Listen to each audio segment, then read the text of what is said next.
Kwa Yesu mbio. Kwa Yesu mbio.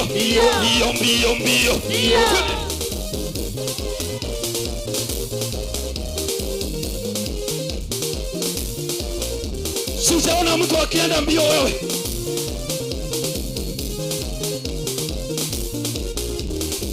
Kimbia kwa Yesu, achana na hizo dhambi wewe, njoo. Achana na masengenyo, njoo mbio kwa Yesu. Achana na fitina, njoo mbio kwa Yesu. Mbio.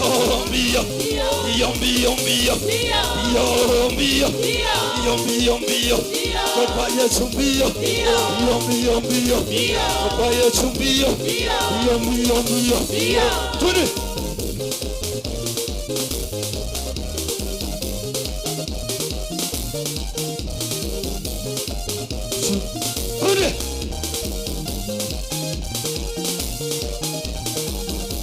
Peperusha hiyo mikono yako.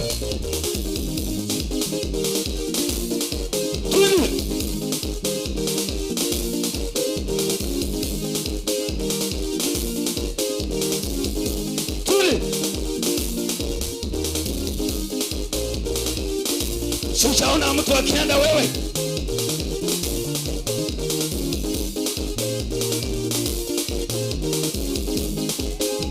Hallelujah. Nataka sasa tuende na mlango. 1, 2, 3, 4.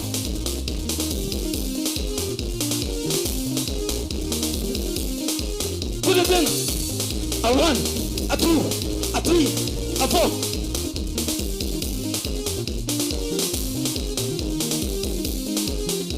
Tuende tena. 1, 2, 3, 4. Kuna kucheza kwa maringo kwa Yesu jamani. Twende tena.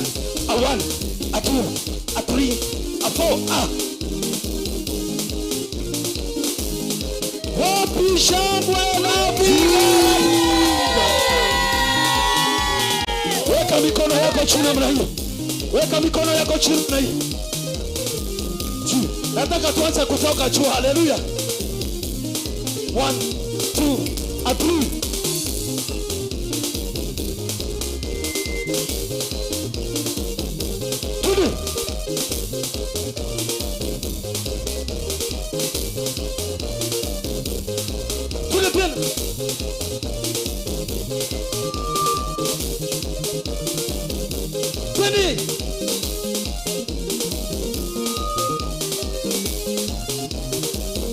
Unacheza kwa maringo, uchezi kama mtu wa kawaida wewe.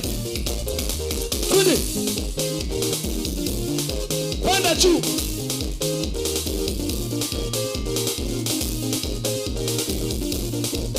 Twende.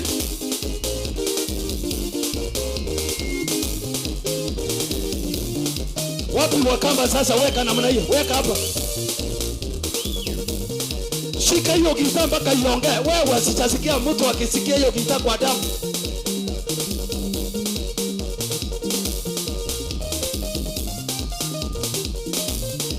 Cheza hiyo soro ya Yesu wewe.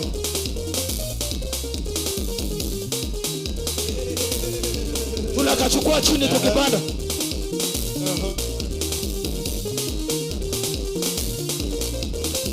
Chukua gitaa ya Yesu jamani. Chukua gitaa ya Yesu. Twende. Sasa hapo unakaweka.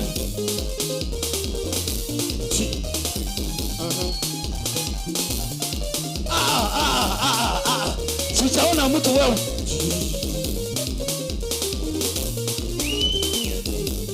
Unatingiza hiyo kichwa yako kwa maringo kidogo kama mwenye anacheza hiyo soda.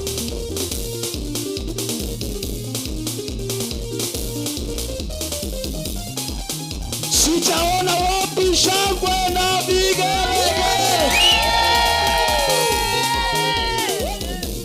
Oh, ninakuatia mtumbe, ninakuatia ngai mwene. Oh, ninakwatie musumbe, ninakwatie ngai mwene. Oh, ninakwatie musumbe, ninakwatie ngai mwene. Ninakwatie ngai wakwa, ninakwatie tata. Ate tata, tata, oh, tata, tata. Tata, tata, tata, tata. Ate kwata kawaya. Kwata kawaya. Kanisa muyaseo. Kanisa muyaseo. Kanisa muyaseo. Ngai wakwa ni munene, ngai wakwa ni munene, ngai wakwa ni munene, na ngai wakwa ni ngai. Ngai wakwa ni munene, ngai wakwa ni munene, ngai wakwa ni munene, ngai wakwa ni ngai. Ngai wakwa ni munene, ngai wakwa ni munene, ngai wakwa ni munene, na ngai wakwa ni ngai. Ngai wakwa ni munene, ngai wakwa ni munene, ngai wakwa ni munene, ngai wakwa ni ngai. Hallelujah. Weka kitana mnai tuende juu chini sana. Weka.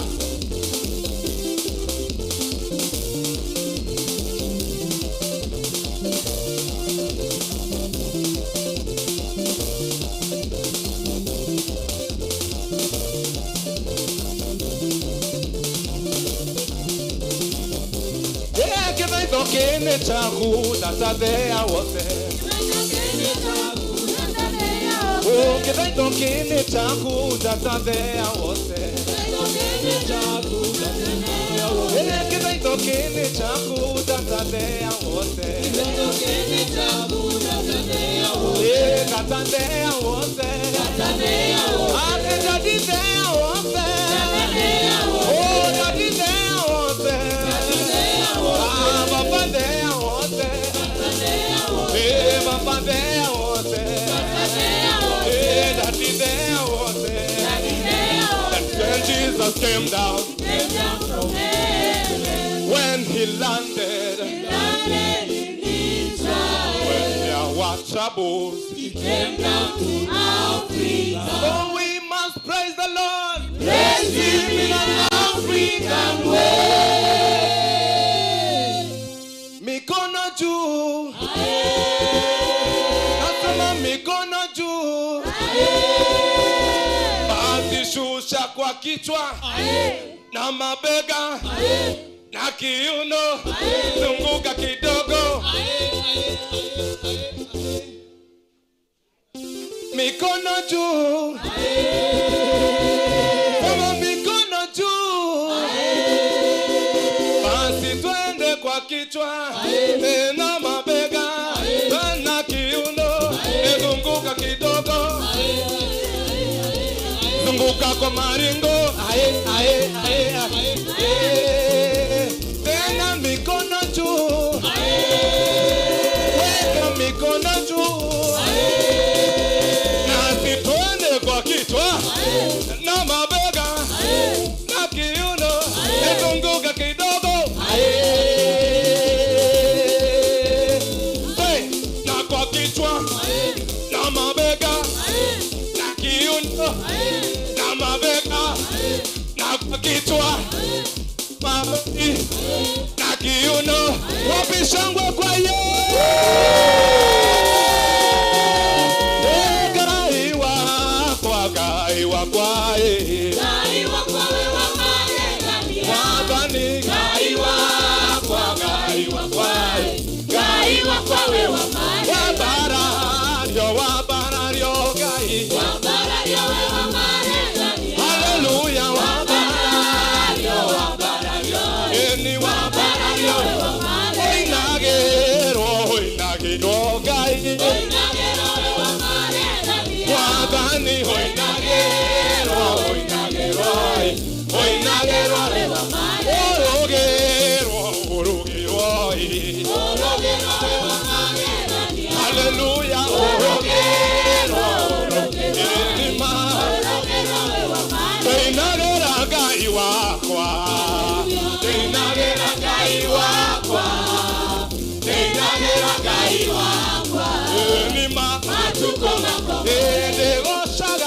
Ngai wakwa Nĩgocaga Ngai wakwa Ĩni ndĩgocaga Ngai wakwa Oye Emoyo Jesu emoyo Emoyo Jesu emoyo Emoyo Jesu emoyo Tekyo nĩraina nĩtondũ emoyo Ĩni atonyaga thĩinĩ wa airetu Meya magabira Ate mũirĩtu akarogera Tekyo nĩraina nĩtondũ Oye Jesu emoyo Jesu emoyo Emoyo Jesu emoyo Emoyo Jesu Ĩni nĩkyo nĩraina Baba nĩũkenaga hĩndĩ ĩrĩa kũgocwo nĩ arĩa wĩhũmbĩire Ĩni Ngai nĩũkenaga hĩndĩ ĩrĩa kũgocwo nĩ arĩa wĩhũmbĩire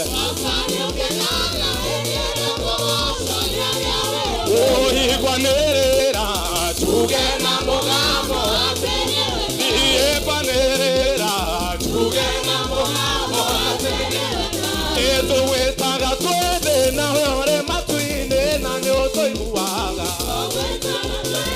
Nawe ũrĩ matu-inĩ na nĩũtũiguaga Baba tũgwĩtaga twĩthĩ nawe ũrĩ matu-inĩ na nĩũtũiguaga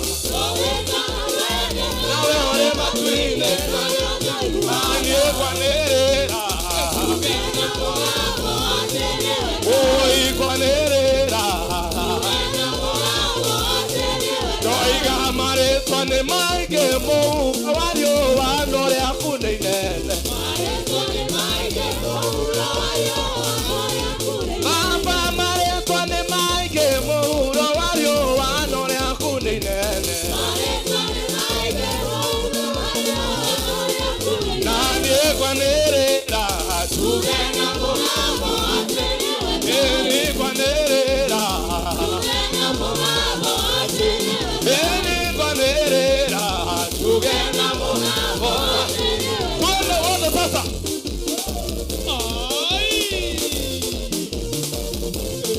Rukia ye Rukia ye Ruka Hey Weka mikono yako kwa hewa na unai twende Aha twende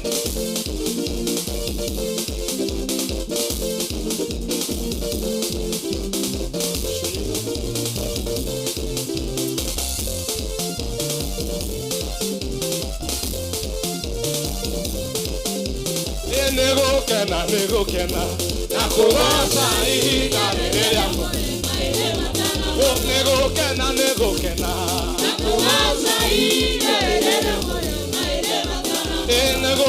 Nĩgũkena na kũgoca ihinda rĩrĩ rĩakwa Mahĩndĩ makana Nĩgũkena na kũgoca ihinda rĩrĩ rĩakwa Ĩtiganĩwe tũgĩrĩkĩ Tũgĩrĩamo tũgĩrĩkatagia Ĩtiganĩwe tũgĩrĩkĩ Nĩgũkena Nĩgũkena na kũgoca ihinda rĩrĩ rĩakwa Nĩgũkena na kũgoca ihinda rĩrĩ rĩakwa Nĩgũkena na kũgoca ihinda rĩrĩ rĩakwa Mũndũ wĩ muoyo Mũtũrorio mũndũ ithenya rĩake ũkamũwe Mũndũ wĩ muoyo Mũtũrorio mũndũ ithenya rĩake ũkamũwe Ndoiga nĩgũkena na kũgoca ihinda rĩrĩ rĩakwa Nĩgũkena na kũgoca ihinda rĩrĩ rĩakwa Nĩgũkena na kũgoca ihinda rĩrĩ rĩakwa 1, 2, 3 we say Inua mikono yako namna hiyo Inua tu mikono yako juu mbele za Bwana Maana tunapomwabudu Bwana Yesu Maandiko ya Baba inasema ya kwamba saa ndio hiyo na leo hii allow Holy Spirit of God kuchukua nafasi katika jina la Yesu Inua tu mikono yako namna hii Tafakari ukuu wa Jehova Tafakari ukuu wa Mungu katika jina la Yesu Tumwabudu Bwana Yesu leo hii. Mimina moyo wako mbele za Bwana, maana neno la Mungu linasema niiteni nami nitawaitika. Leo hii muite huyo Yesu, maana ametega sikio lake kukusikiza katika jina la Yesu. Wa mikono yako juu. Hallelujah. The Bible says, John, that God is a spirit, and those that worship him, they must worship him in spirit and in truth. In spirit and in truth. And the Bible says that the Lord is seeking for such. May I pray that today here, may the Lord find worshippers. Why is he seeking? Because there are none. Why is he seeking? Because wengi wamepotea kwa injili inayofaa. But today let's worship the Lord. Get in your spirit, forget about the flesh, forget your troubles, and let's make it all about Jesus. Because he is worthy of all the praise. He is worthy, and there is none like you. Yes,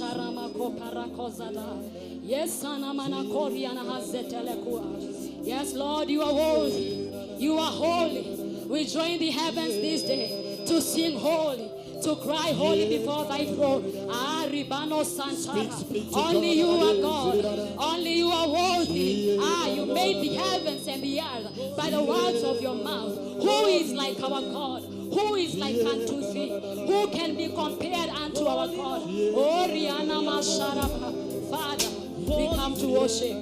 We come to worship you. We come to worship you. Yes, Sana Makuriana Hanterela. Jela. Yisana Mana. Yena tuabudu Bwana.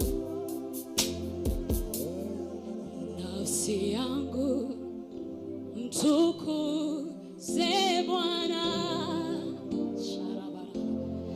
Na vyote ndani yangu lihimidi jina lake, kwa kuwa yeye mwema, yu mwema, anastahili moyo wangu, sifa zote mpe Bwana. Yu mwema, anastahili moyo wangu, sifa zote mpe Bwana. Yu mwema, anastahili moyo wangu, sifa zote mpe Bwana. Yu mwema, anastahili moyo wangu, sifa zote mpe Bwana. Yu mwema, anastahili moyo wangu, sifa zote mpe Bwana. Tunainama, tunainuka, twainua mikono, tunakuabudu Bwana. Tunainama, tunainuka, twainua mikono, tunakuabudu. Tunainama, inama mbele za Bwana. Tunainua mikono yetu mbele zako. Tunakuabudu Bwana. Tunainama, tukiinuka, tunainua mikono zetu kwako Bwana. Tunakuabudu, tunakuabudu.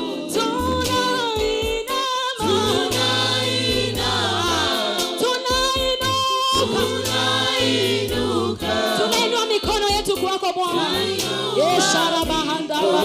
Tunakuabudu, tunakuabudu. Tunainama,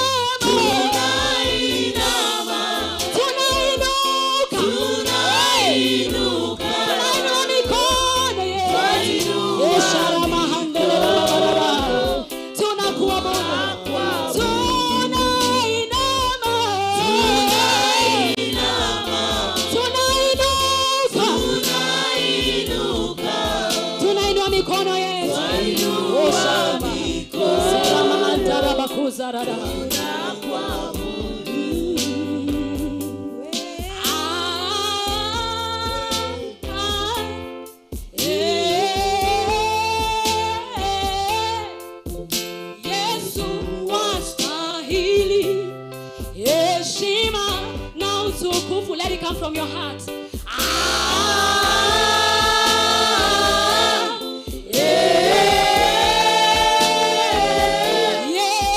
Yesu wastahili. Heshima na utukufu. Heshima na utukufu.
Heshima na utukufu Bwana. Heshima na utukufu.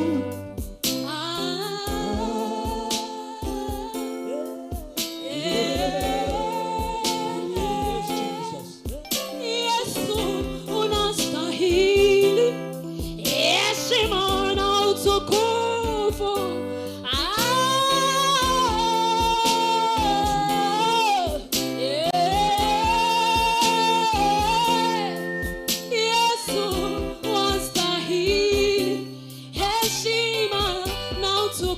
Worship him now with your own words. Tell the Lord that he is faithful. Mwabudu Bwana kwa maneno ya kinywa chako. Liimbidi jina lake. Anastahili. Anastahili. Only he is worthy. Rimana satama. Rema koperi grana makoya. Enteberi grana baduha. Ilante brea kopra seketa.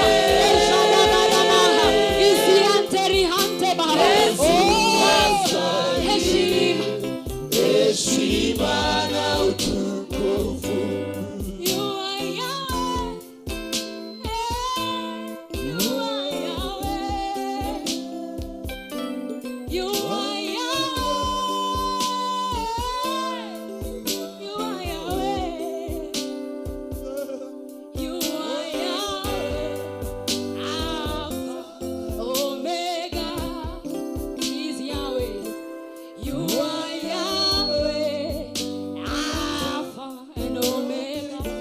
by his name is Yahweh. You are Yahweh. You are Yahweh. You are Yahweh. You are Yahweh. You are Yahweh. You are Alpha and Omega. You are Alpha and Omega. The beginning and the end. That is our Lord. You are Yahweh. Sing it from your heart. From the bottom of your heart. Bwana ni Yahweh tu. Bwana ni Yahweh tu. Majira kama haya na wakati kama huu usikupite. Majira na wakati kama huu usikupite. Majira kama haya yasikupite. Inua tu mikono yako mbele za Jehova God. Inua tu mikono yako mbele za Bwana. In the name of Jesus. Inua tu mikono yako hivi. Jesus Lord.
Fungua tu kinywa chako, mwambie wewe ni mkuu.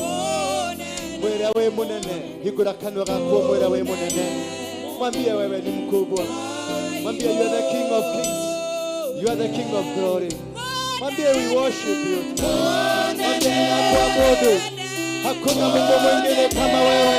Hakuna aliye na uwezo kuliko wako. Weka iwele munene. Wetireka yogehia na tawe. Wetireka naniyo nawe.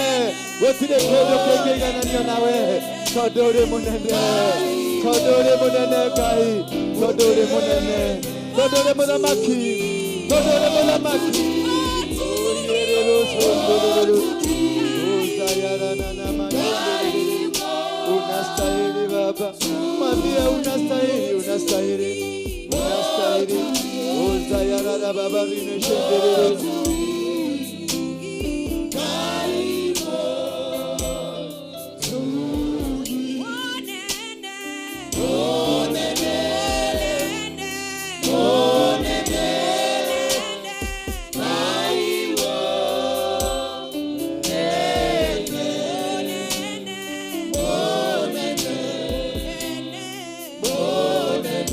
Mikono yako juu.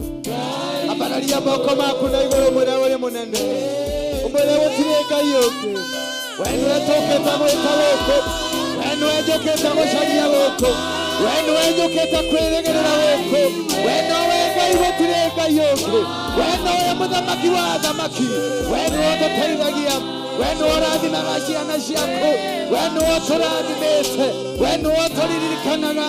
Wenu oto mende tokorokuo. Wenu oto mende hinya wakuonekane.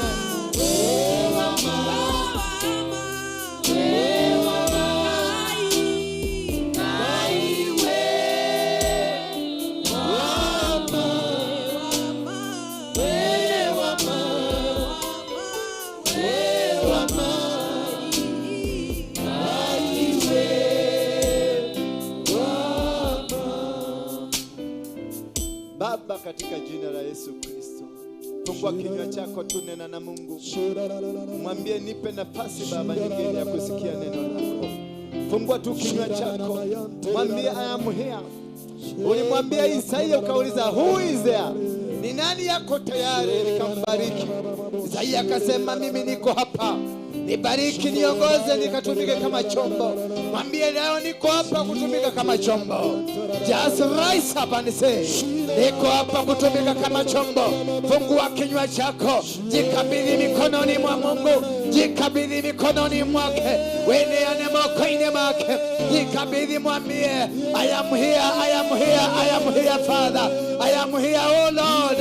I am here Father. King of Kings, I am here. Lekuagoko mudamaki. Mudamaki wa adamaki dirikana. Dirikana shiana shiako. Dirikana kegoko nagiako. Dirikana doaku gai. Dirikana borori waku Jehova.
Tukaleke kai. wewe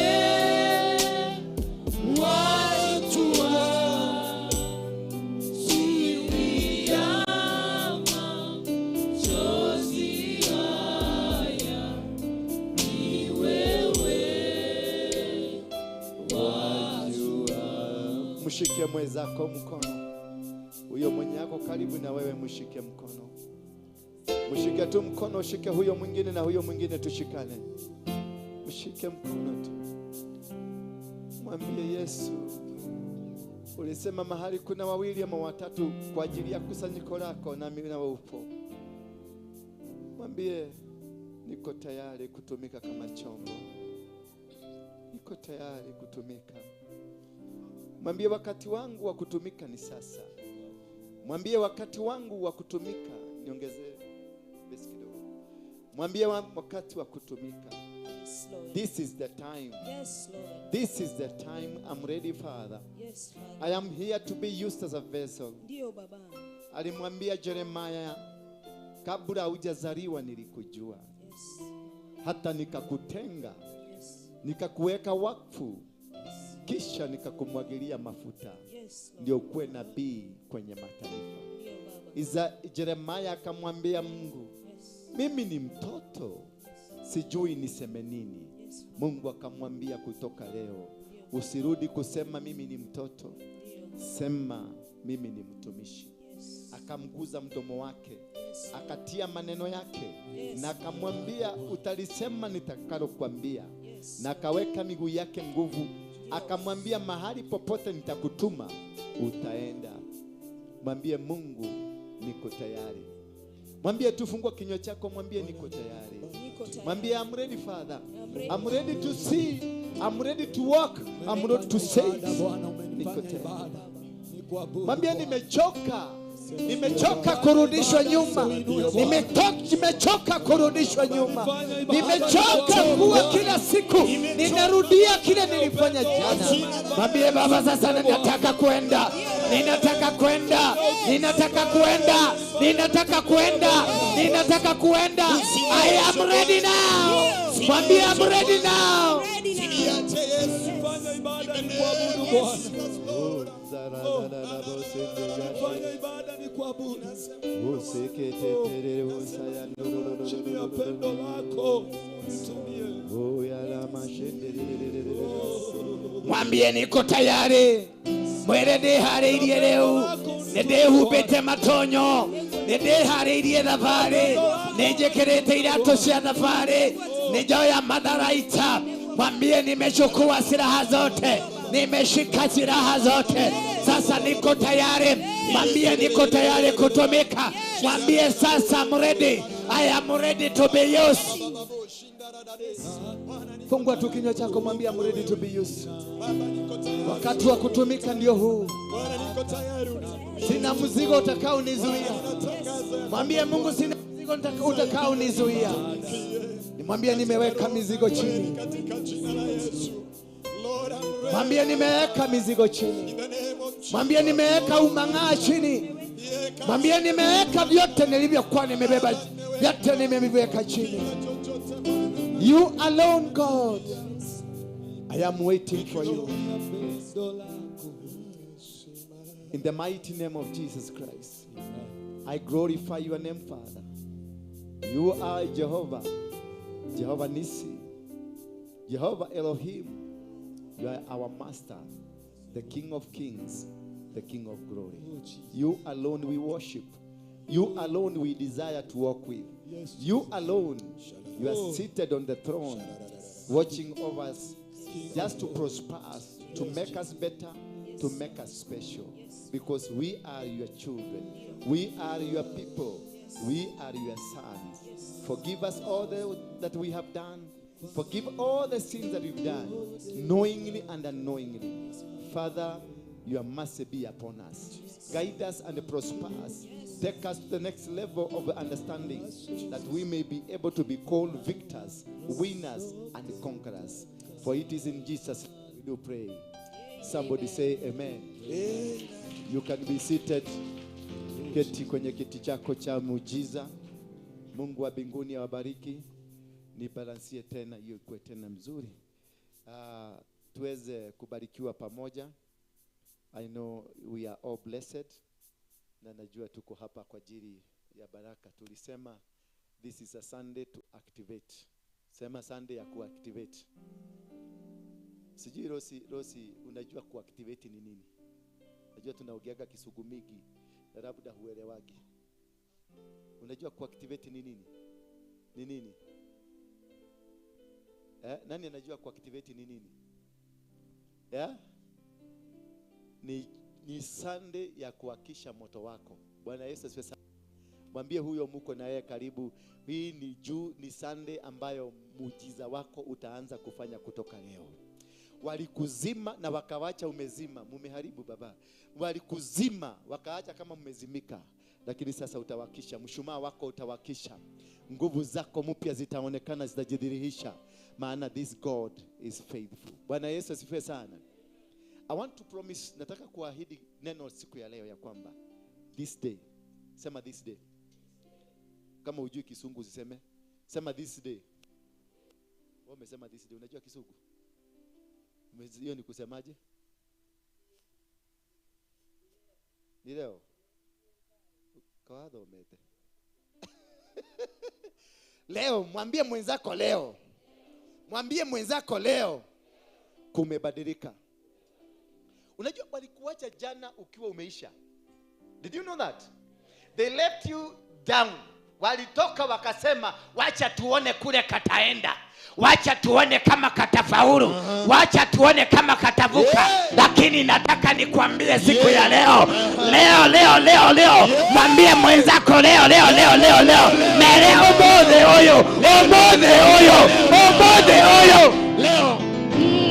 Ngoja. Punguza tu kidogo. Ebu mwambie mwenzako leo. Leo. Ebu ngoja kidogo.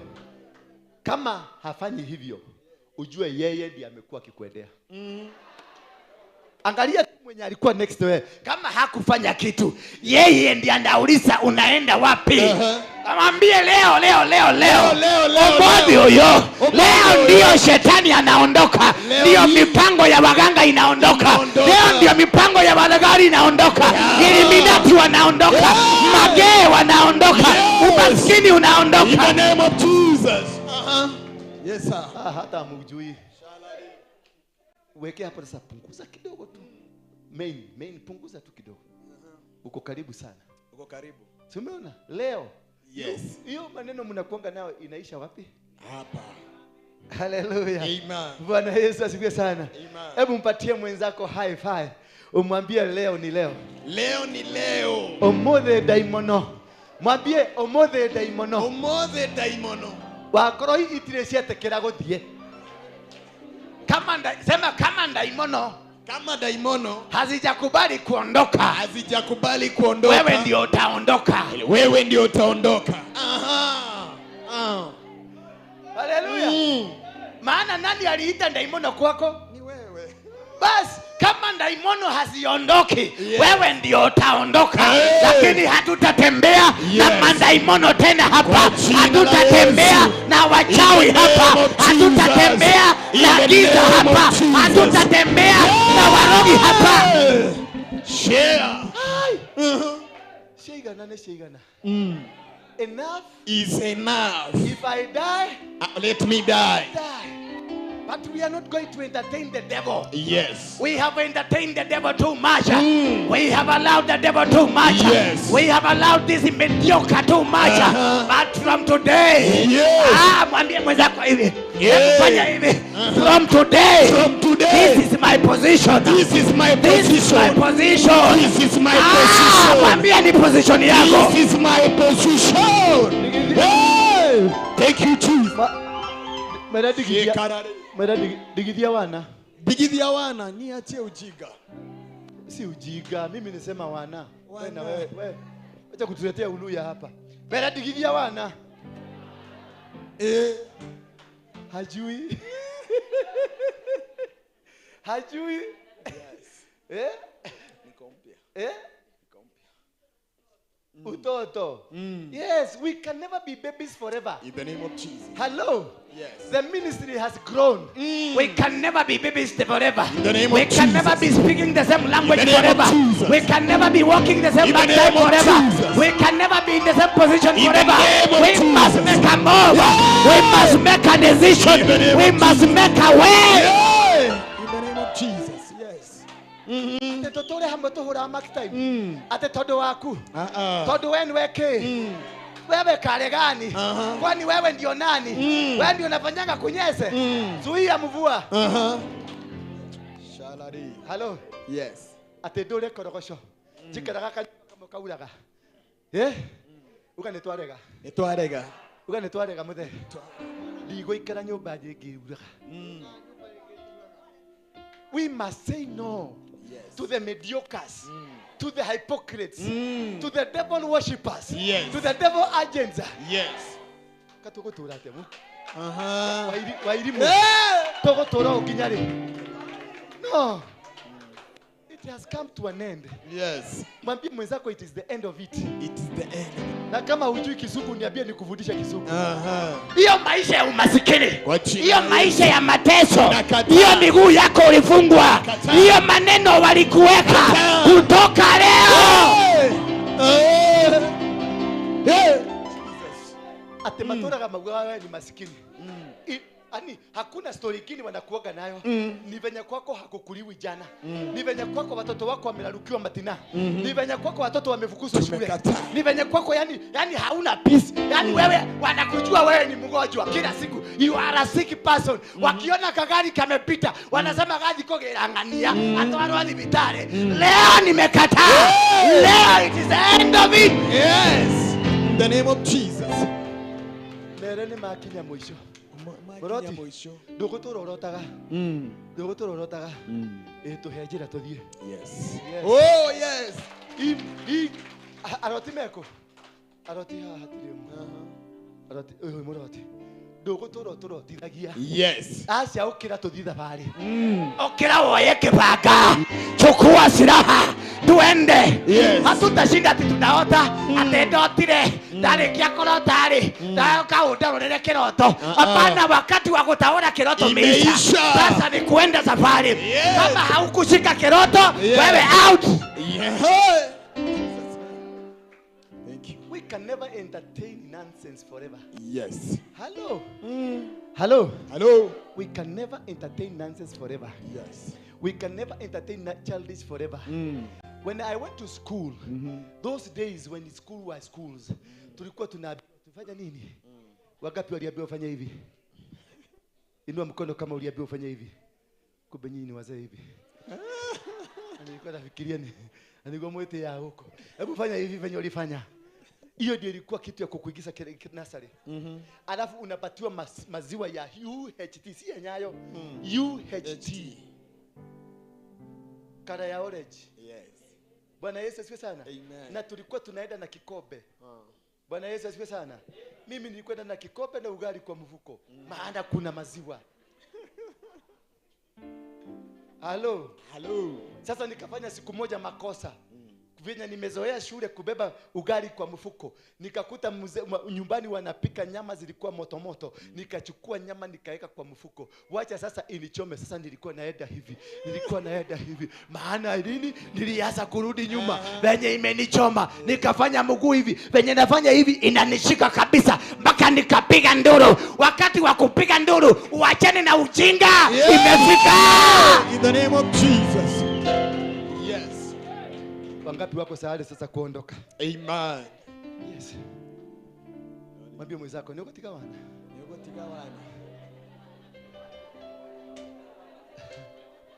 Muulize tu. Muulize na kiko wako. Kanini? Utatika utoto? Utawacha? Utaacha utoto? Tutige wana. God is ready to bless you. Amen. But you are not ready to be blessed.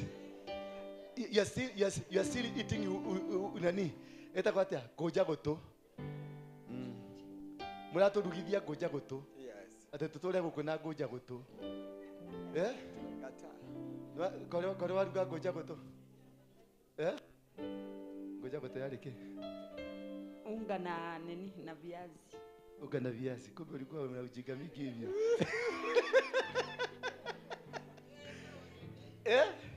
Egekero nyani. Mami wanyu agokora gwikaga atia? Mami wanyu agokora gwikaga atia?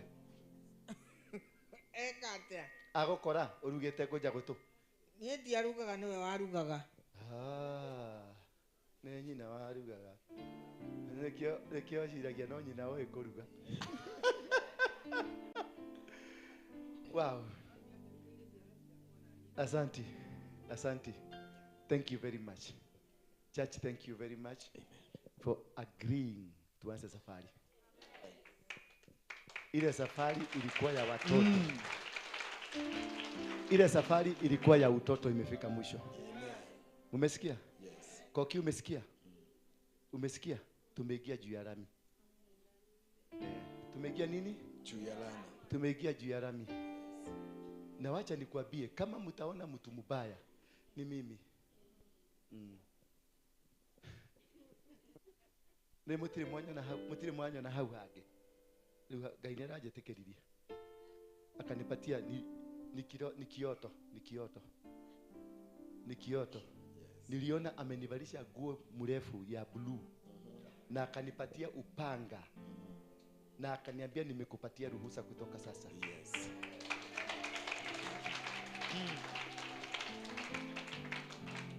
Murahura makofi make. Murahura makofi make. Sasa wewe umenizoea, anza safari. Ile kitu najua kizuri imetendeka kwa hii kanisa. MTDH amebaki mmoja. 1. TDH 1. imebaki moja. Na within this time, Yes. baka sade ile gine. Yeye ndiye atakuwa for example ya kila mtu.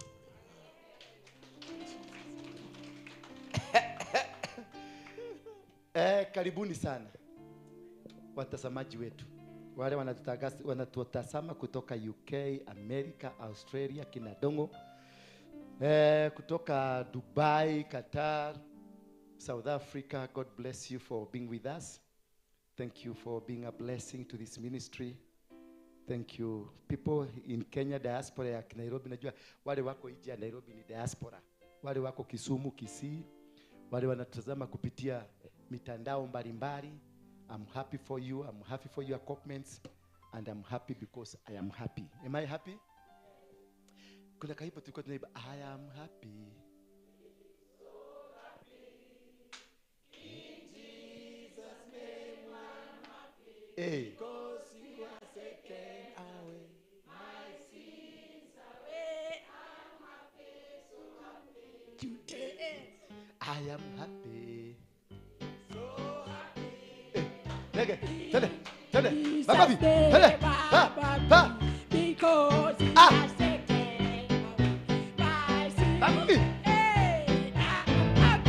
So happy today. Endelea.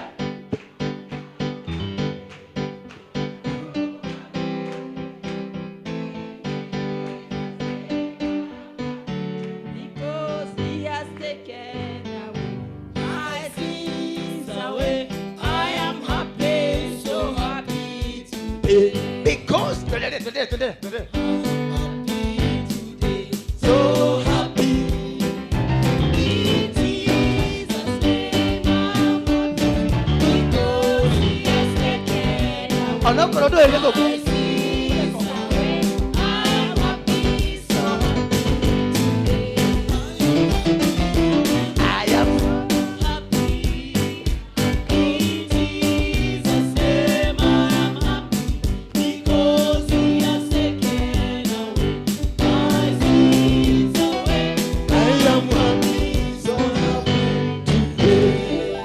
am happy because he has taken away the sin from me. Bwana Yesu asifiwe sana. Amen. When you are not happy is because your sin has not been taken away from you. You are still that sinful man. Yes. Bado wewe ni mtu yule. Unajua watu wanafikiriaga ati ukiwa msharati wewe ndio sinful. Na egekoro kile mukoro nakio. Makoro. Margaret, makoro. Muna imagine mambo ya makoro? Nikio rasho dhereria wa elimu. Am I not smart? I'm very smart. Mpaka ukafikiria kai.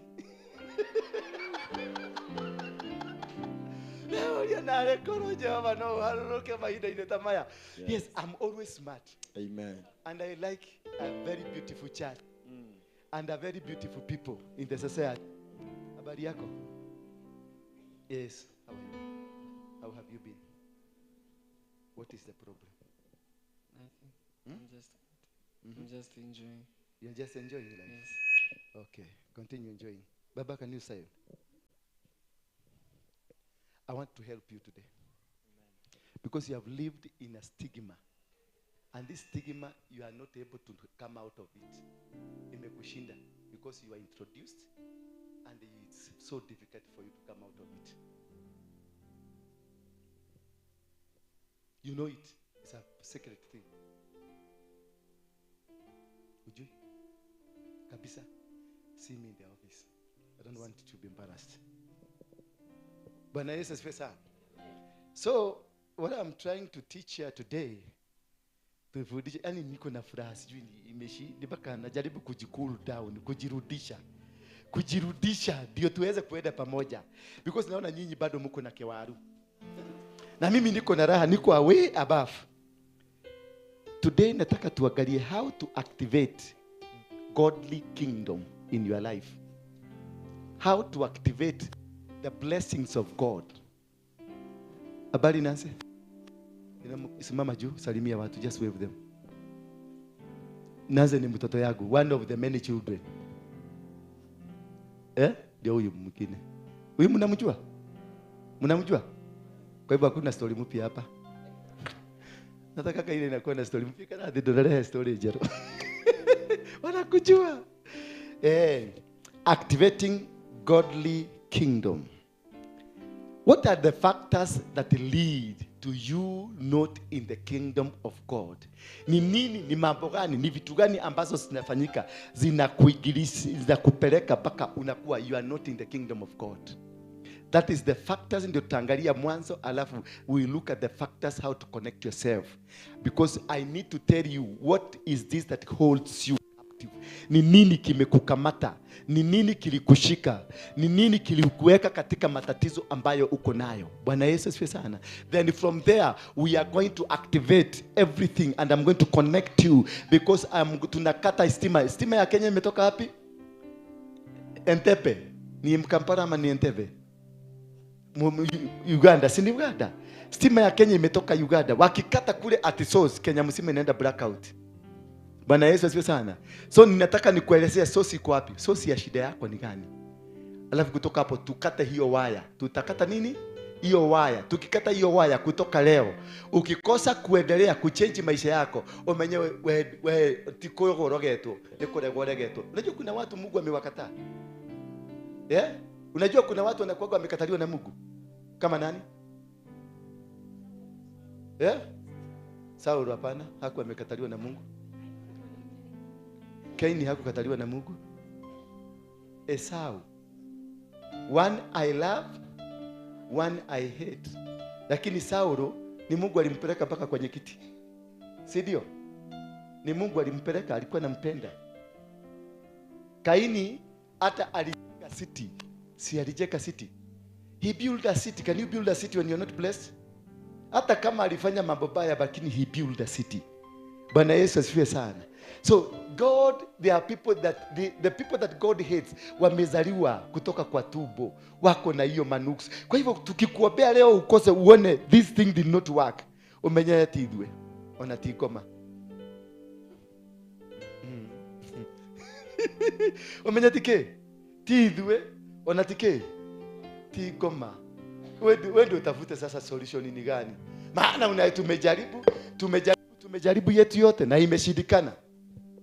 Sasa tunataka tuangalie what is one factor ambayo inakushika. Kitu kile kimekushika kwenye shida ambayo uko. Kile kimeshika mtoto wako. Kile kimeshika familia yenu. Kile kimeshika baba yako. Kile kimeshika mahali maeneo ile unakuaga. Bwana Yesu asifiwe sana. Inaitwa Marine Kingdom. Mwambie mwenzako Marine Kingdom. Na hiyo ndio tutasugubusia leo, maana hiyo ndio imebeba kila kitu. Hiyo ndio imebeba nini? kila kitu, the marine kingdom. Kuna watu tuko na wao hapa, they are serving in the marine kingdom. Wanatuachaga tu hapa na wanaenda baharini na wanarudi hapa. Mnaenda kulala, wao wanaenda baharini usiku, wanafanya kazi, wanakuja unamfikiria mko na wao, hamko na wao. They are marine kingdoms. And how do you know that you are operating under marine kingdom? A man of God like me can operate in a marine kingdom. A prophet can operate in the marine kingdom. A mother can operate in the marine kingdom. A husband can operate in the marine kingdom. Children can operate in marine kingdom. Marine kingdom ni uthamaki wa iria. Kwa Wakikuyu wa mama hawa turarĩrĩria ũhoro wa uthamaki wa iria-inĩ. Mnanielewa sasa? Ufalme wa huko kwenye bahari. Ni nani mfalme wa baharini? Mfalme wa baharini ni queen. Anakuanga queen of the sea. Sema queen of the sea. Queen of the sea ndio ako na authority kubwa sana katika dunia hii. Na yeye ndiye amesubua watu wengi na ametusubua mpaka sasa. Tunaishi katika mazingira mabaya sana. The queen anaitangwa the queen of the coast. She rules and have the authority under the sea. Bwana Yesu asifiwe sana. She rules, anatawala na ako na mamlaka ya kule chini ya maji. Na ndio unaona watu wengi wanateseka na unashindwa ni kege kudhubura. Ni nini? Tangu zamani umekuwa ukisubuka. Guka yako alisubuka. Wewe unasubuka. Watoto wako wanasubuka. Ukianza kuanzisha kamuradi kadogo unaona kanaigiririwa kanazimwa. Ukianzisha kujenga kanyumba kanaigiririwa kanazimwa. Juzi ndio nilikuwa naangalia kwangu nikaona nimesubuka miaka 15 nikijaribu kupanda miti kwa nyumba yangu ninashindwa. Lakini kazi nyingine yote ninafanya. Lakini kupanda mti, naenda nanunua miti, nimepoteza karibu shilingi 1,100 kununua miti, iko na watu huko. Nashindwa kuchukua, nashindwa kwenda kupanda. Nikajiuliza, kwani ni nini hii? Ndio wakati nilikuwa nasoma hapa nikajua, kumbe hata marini zinaweza kuwa zina operate kwangu. Bwana Yesu asifiwe sana. Hello. She has dominion. Marine, the queen of the coast. Ako na dominion over cities. Ako na mamlaka ya miji mikubwa. Ako na mamlaka ndani ya kanisa. Ako na mamlaka ndani ya msikiti. Ako na mamlaka ndani ya familia. Ako na mamlaka katika praise and worship team and the worship places. Ako na mamlaka in commercial places. Ako na mamlaka ndani ya gono. Ako na mamlaka ndani ya pesa. Ako na mamlaka gapi? Kila mamlaka ambayo unaonaga duniani ako nayo. Mamlaka ya kwanza ni gani? In the city. Miji kama Nairobi ako na mamlaka. Na ndio unaona hapa railway station, hapa railway kwa roundabout kuna kichuma, kuna kipira kimetengenezwa hapo kirefu hivi kimeenda juu. Kinaitwa obliques. Ni obliques ama ni obliques? Obliques. Nimesema kitu mzuri. Kisugu yangu iko sawa? Obliques. Sasa hiyo ukiangalia pale Ruto alikuwa amesimama wakiwa na ule mzee anaitwa Joe Biden hapo nyuma. Si hiyo kitu ndio hii? Suliona hapo nyuma. Hiyo kitu ndio hii. Sasa hii kitu ukiulizwa ni nini? Waliweka hapo ya nini? Bwana Yesu asifiwe sana. And this thing ukienda UK iko hapo. Ukienda Amsterdam iko hapo. Kila city. Ukienda Los Angeles, ukienda Seattle, uende kila mahali iko hapo. Hii ni ufalme moja ya Queen of the Coast. Unajua hii ni nini? Ni a male sex organ na huko chini a female sex organ. Sasa niulize, kwenye city umeweka male sex organ ya nini na female sex organ ya nini? Kwa sababu ufalme wa miji unatawaliwa na Queen of the Coast. Yeye ndiye anasukuma mpaka some leaders wanakuwa leaders. Ma MCA wengi wametoka huko. Magavana wengi wametoka huko. Marais wengi wametoka huko. Ma powerful people they come from. Biashara nyingi they are controlled by them. Pale ukienda pale KICC, hiyo KICC yote unaona is a sex organ of war. Adogi. KICC hiyo mnaonaga hiyo ni sex organ of a donkey. Kwa nini wakaweka a sex organ katika the heart of the city? Because the spirit of immorality rules. Bwana Yesu asifiwe sana. If for you to be removed, kuondolewa kwenye Mungu, utenganishwe na Mungu, wanapanda the spirit of immorality, ndio Mungu akasirike, aone Sodom na Gomora akuja ichome. Ndio unaona saa hii Nairobi ndio imekuwa center of the gay, center of what, lesbian, LGBTQ. Pale kwenye embassy ya England walipandisha bendera moja, pandisha hata saa hii ndio pite iko juu ya LGBTQ in the embassy of UK. Maanisha ukienda huko lazima usubmit to that Queen of the Coast. Queen of the Coast ndio ameshika mpaka gay, ndio ameshika ma lesbian, ndio ameshika kila kitu ambacho kinafanyika. Ameshika mabiashara, ameshika wazee, ameshika wamama, ameshika mapasta, ameshika ma prophet, ameshika kila kitu. Na ndio naona watu wanafanya vitendo vibaya at will, because Queen amesema. She spreads the gospel. Miji imekamatwa. Sasa hapa walikamata mji, wanakamata mji kulingana na barabara. Sasa hii imewekwa hapa, imekamata hizi maeneo. Ndio nasikia hapa kunaenda kujengwa a new city. Hapa kutoka hapa kuteremka hapa kwenda huko inaitwa Railway City, a brand new city under the one world order. Ile pesa itajenga hapa imetoka UK na ishafika. Hizi inaanguka zote, hata marikiti yote, Muthurwa yote inaanguka. Kama unaishi Muthurwa, unaishi Radimawe, kwenda huko mpaka Makongeni, wende mpaka Jericho, zote zinaanguka in a very short time from today. Mimi Mungu alinionyesha pesa zimefika na zilitoka UK, lakini zilitoka kutoka kwa nini? Watu one world order. Bwana Yesu asifiwe sana. Kwa hivyo hapo ndio the beginning of the heart to build a center where the devil would be worshipped through the Queen of the Coast. Bwana Yesu asifiwe sana. Wewe mami ukae chini. Umesikia? Usianze kurukaruka hapo.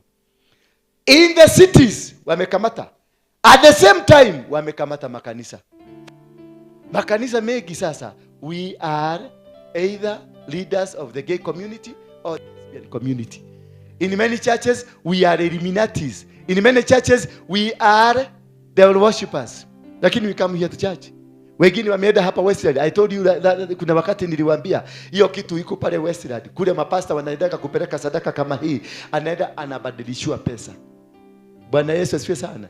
Alafu utapatiwa kamkeka. Kamkeka hako unakaekaga hapa kwenye madhabahu hii kamkeka. Hakuna mtu anaruhusiwa kukanyaga hiyo mkeka. Because ukienda huko unapatiwa hiyo pesa na kitu kinaitwa mermaid. Mermaid iko pale Westland. I know it. I know where it is. Tutawaletea hiyo documentation. Tumepeleka watu huko na kamera. Tumewapeleka huko secret camera. Unajua mimi ni intelligence. Mnajuanga mimi ni intelligence. Yes. Tumeweka makamera huko, tumekamata. Sasa tumeona mapasta wote. We are going to put them limelight. Hello. Bwana Yesu asifiwe sana. Wako pale Westland. So, and these are men and women of the cloth. They are not men and women of God. Are men and women of who? The cloth. Na ndio wanakuja Sunday. Wakifanya hivi, unaona nyinyi yote mnaanguka. Na mnasema Muthika, roho harurukite. Roho akai. Nijugera kitu kya kuithia ndio na kwani. Jugera kadichima, jugera hujane kwa kadichima kaka. Kumbe ni roho ya the worshiper. Na hiyo roho wanapelekaga ile sadaka mnatoa hapa, ndio wanapeleka hizi pesa, wanabadilishiwa na zingine. Atapeleka 10,000, atapatiwa 10,000 lakini za huko. Sasa hizo 10,000 ndio atakuja kuoperate nazo, ndio atawapatia. Labda anakuja anawanunulia, kama sasa nikutane na wewe, shika kagiri kamoja, wewe kagiri kingine, weka 500, weka 300. Lakini zote ukishika hiyo mikono unakuwa recruited immediately. And from there you become their member. Na hautajua venye utaendelea. Alafu hawa watu wametumana. Kama hii kanisa tuko na 3 ambao wametumwa, wako tu hapa. Wengine 2 walikuwa, lakini wameenda wao walikuwa wamekuja na TD. Alikuwa amekuja na TDH. Lakini huyo mwingine amekuja na wanakujanga na tupesa tuzuri tu. They are good givers, they are tithers, because they want to establish a connection na kanisa hapa. Akikuja sasa, akuja aigia apenye, akue asha, akue pastor, apenye akue security, apenye akue mtu, akue praise and worship, apenye akue mtu wa media, apenye mpaka juu. Sasa kutoka there ana kile kitu wanatafutanga is the control, the position of control. Mahali sasa atakuwa na achili ya miziga. Na mtakuwa mkikuja hapa kanisani mnaiba but you are dry. Mnafanya vitu zote lakini we are dry. Unajaribu kuombea kanisa is not working. Nothing is working. Ni vita tu. Ile language inakuaga hapa. Language ya nini? Venye ni kuna TDH, kuna nini? Venye kunaendelea hivi, venye kunafanyika. Hakuna kitu kingine. Hakuna watakwambia. Na mtu ameshida hapa. Hakuna kitu atakwambia ati mstari wa 5 wa Korinto wa kwanza mstari namba 5 wa 5 unasema Bwana Mungu anasema. Unajua kuna wakati ilikuwaga yani mtu anazungumza tu unasikia ni chapter 1 verse 5 of the second chapter of this. Nowadays ni nini? Ni TDH. Why? Because the spirit has been planted. The spirit of stagnation. Wakati unasikia kuna spirit hiyo ya TDH ya nini na nini na nini, is a spirit of what? Strangulation and the spirit of stagnation and the spirit of limitation, because all what they want to do ni kuharibu praise and worship yaguke, ni kuharibu intercessors waondoke, ni kuharibu washirika waondoke, ni kuharibu anything that is around you, because that is the motive they have. And if you are not keen enough, ndio umeona nimetakasa leo, nimetakasa vita, nikasema enough is enough. Hallelujah. That's I've released the authority. Kusema I am not going to allow it again here. I am not going to tolerate you. Eti kwa sababu nimekuwa nikisema wacha tuone kama atachange na umekataa kuchange. Si tukulipue. Yes, nikukulipua sasa. Hakuna maana ya kubebeleza. Hakuna. Wengine wamefugwa nyumbani kwao. Wewe ni mama na ni pastor. Wewe ni mama ni muinjilisti. Wewe ni mama ni prophet. Lakini umekanyagiwa na bwana yako kwa nyumba, hawezi hata kutoroka. Umekanyagiwa na bibi yako kwa nyumba, hawezi hata kufanya kazi ya Mungu. Ukienda kuinuka kidogo unaulizwa, wewe huyu na si pastor, anatuongozaje anaongozaje intercessor? Na unakuta jicho linageuzwa kama biligori. Anaongozaje intercessor? Na si pastor. Wewe ulituletea barua ya upasta tukakataa kukupatia. Agnes, ulituletea barua ya upasta tukakataa kukupatia. Tena nani tulikufundisha upasta? Pastor ni wa kanisa hii. Hii ni ministry. Hii si church ya Katoliki. Hii ni ministry. Lazima tukae na wewe nikujue. Ukae kama mimi, utembee kama mimi, ufikirie kama mimi siko. Tete umenako unadagalishia kuoke. Atenie godaga de pastor. Okay gukotanga tangeti ogu. Utanga tangeti. Datweka kuma mode datweka pastor goko kwao. Peleka upasta yako kwako. Ndio pastor watoto wako. Acha na mimi. Mimi lazima nitafute mtu mang'aa kama mimi tutembee na yeye. Mtu atanielewa. Mtu atajua mimi nashikagwa na kigunyo hapa nalipuka. Na yeye analipuka tunaenda. Si mtu amelelewa na diviner na huko anakuja kutuletea udiviner hapa. Hapana. Ndogi tutie nawe, tushere nawe. Gokomoria wega piu. Toni ni jewe gokomoria ginyondire. Wale mo kwanogyo ni thabari ugaharuruka. Nie gathie konoge gathie. I am a commander. I'm not your pastor. Muthuri. Wewe unajua wewe pastor? Wewe pastor? Ugo o pastor wako utigio ha. Oho murago-ini wako ni kwenda guikara guko. Sawa. Nwanyita? Na tunamba twathimutige kuheana muno. Sawa. We very generous na andu aya kuheana tunamba twathimu. Sawa. Ndionire tandu 10 ugo hete tunamba twathimu guko. You too generous. Madhani ya washo. Amen. Wako ni ukwenda guikara guko ikarete? Guko. Utige pastor waku hali. Guko ni gwako mada. Niguo. Na igua. Na mtu mwingine yeyote mwenye anajiita pastor, I don't have a pastor. Pastor atajulikania wapi? Hapa. Ukivumilia vita ya hapa, unapatiwa madaraka. Nidoraga andu ngoro. Reke cikue. Wacha zikufe. I can't tolerate ujinga tena. Hapana. Unajua ni kwa nini mtu anastagnate? Kwa sababu unabeba mtu hakuelewi. Unatembea na mtu hakuelewi. Ulifungulia mtu ofisi haikujui, hajui ni ya nini, hajui venye una operate. Mimi nimetoka kwa Mogeke huko. Si mimi naambia sijaokoka vizuri. Sasa wewe unakuja na ukiokoko yako yote. Tutapelekana mahali. Tutingetwarana nawe. Ukaikale ni the 8%, nataka mtu wa 6% ndio tuendanishe na yeye. Mnanielewa lakini? Nataka mtu wa not toyo. Huyo muge twarana. muhitanie ihoya riria gukuigirira ria kenda kenda ndamuhana kenda kenda ndamuharagania na kenda kenda kenda kenda 10 ni 2020 ni ngurino iria no aigua riu ngoma no nginya cikia atia na riu arakugutha tondu ni wamukinya kuguru na ndukumenyaga ni wamukinya kuguru ya gwita ngoma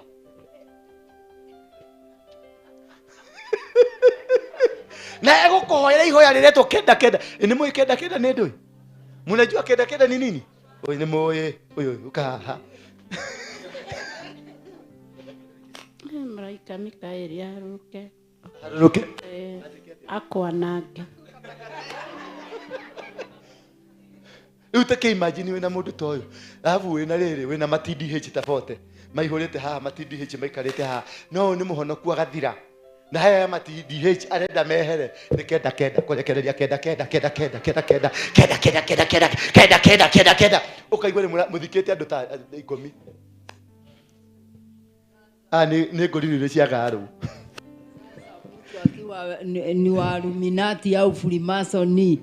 Sasa utamwasiria kwa nini na mahali yako kama sasa hapa kanisa akuulie watu kama 10 utabaki na nani? Si ni kuwagonga kabisa.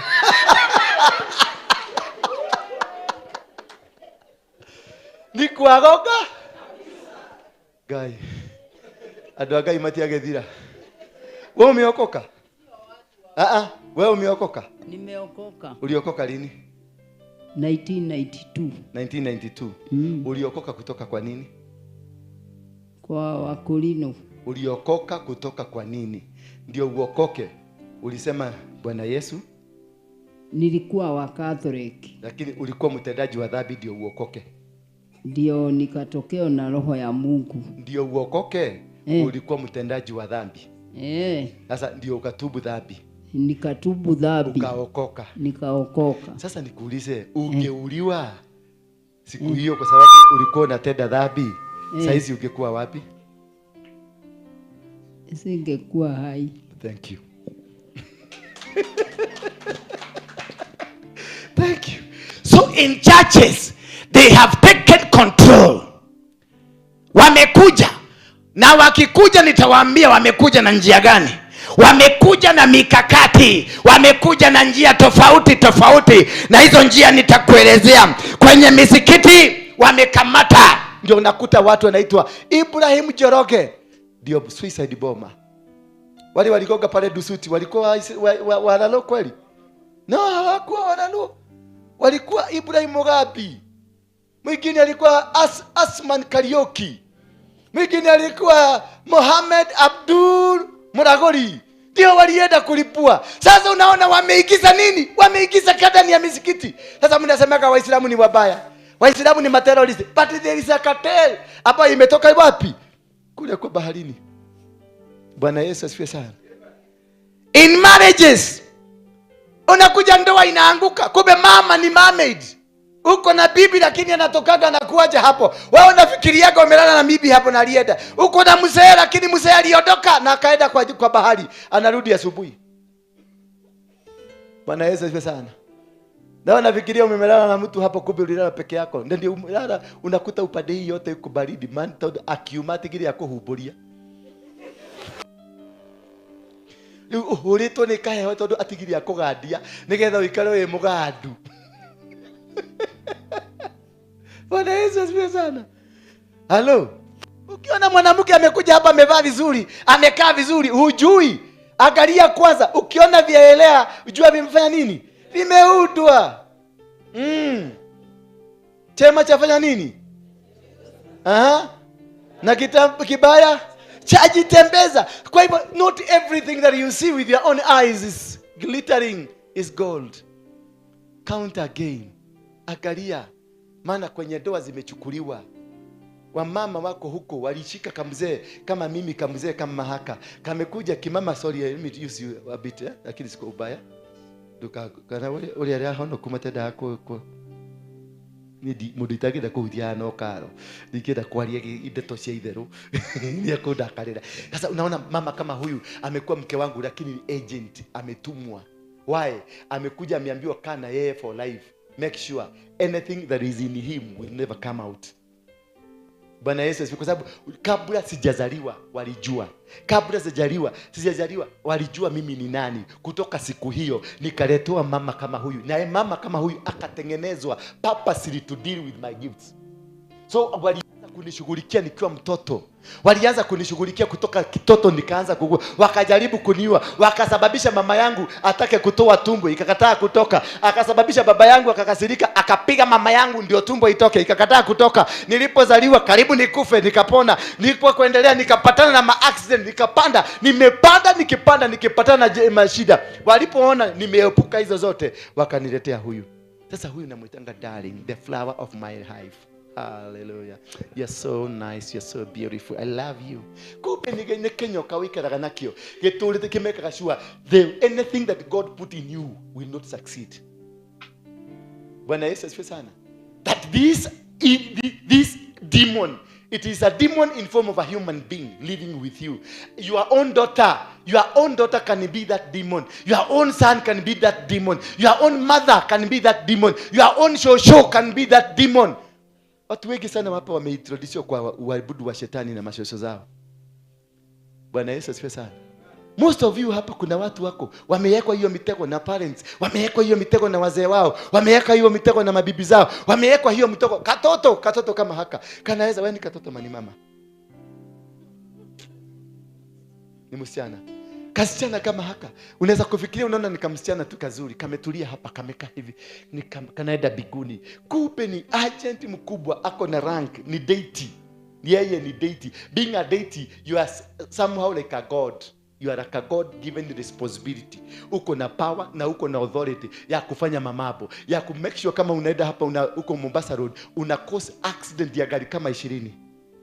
Sasa hiyo wewe uko na date, uko na authority. Hawa ni watu wamepelekwa kule majini, wamekolea, wamekuwa wakubwa kwa sababu ya zile sacrifices wametoa. Zile sacrifices wametoa. Alianza kutoa akiwa mtoto mpaka sasa hii ametoa. Ni wangapi ametoa? Ametoa watu 1000, ametoa watu 200, ametoa watu 100. Kulingana na wale watu umetoa, ndivyo wewe uko strong. Bwana Yesu asifiwe sana. Leo kesha maneno mwili tutoe muthako. Watwarira thoguo auga baba nĩ ndarehe mũndũ ũyũ nake nĩ waku nĩ wa Mũrang'a kũu thaba mũirĩtu nawe wĩtagwo atĩa? Njĩtagwo Wang'ani. Wau Wang'ania wa Kariũki koguo ithe gwitũ nĩ Mũrang'a kũrĩa caba. No rĩu ndunamenya nĩkĩ wainũkĩria thoguo. Bwana Yesu asifiwe sana. That is why I normally tell you, before you make a move, do a spiritual mapping. Before you get that man that you have seen, do the spiritual mapping. Ndio naonanga I entertain, and ndio naonanga nina kuentertain. Ukuje karibu, unipikie kachai pale ama unipikie tu chakula, because nataka karibie nijue spirit yako ni gani. Usifikirie wakati nimekuambia ukuje upike, you are on test. Ni kwenda nimekuwekelea kwa chopping board. When you see me giving you a responsibility, nimekuwekelea kwa chopping board. You are going. My friend, kichwa inaenda. Ndio nasemanga hoyo yake madharau moru. Wairimu. Olioku. Ngatikira. Pio. Tuesave kabisa. Testimony yako ni ndiraigwa andu ni maroka makanjira timbiambio na Wairimu. Thank you. Utakejire uhiketie Wairimu wa hingo yo. Na ngorete thika nini agirite Wairimu uyo. Si ndio? Si ulikuwa umetumwa kuja unichukue? Simama juu, simama.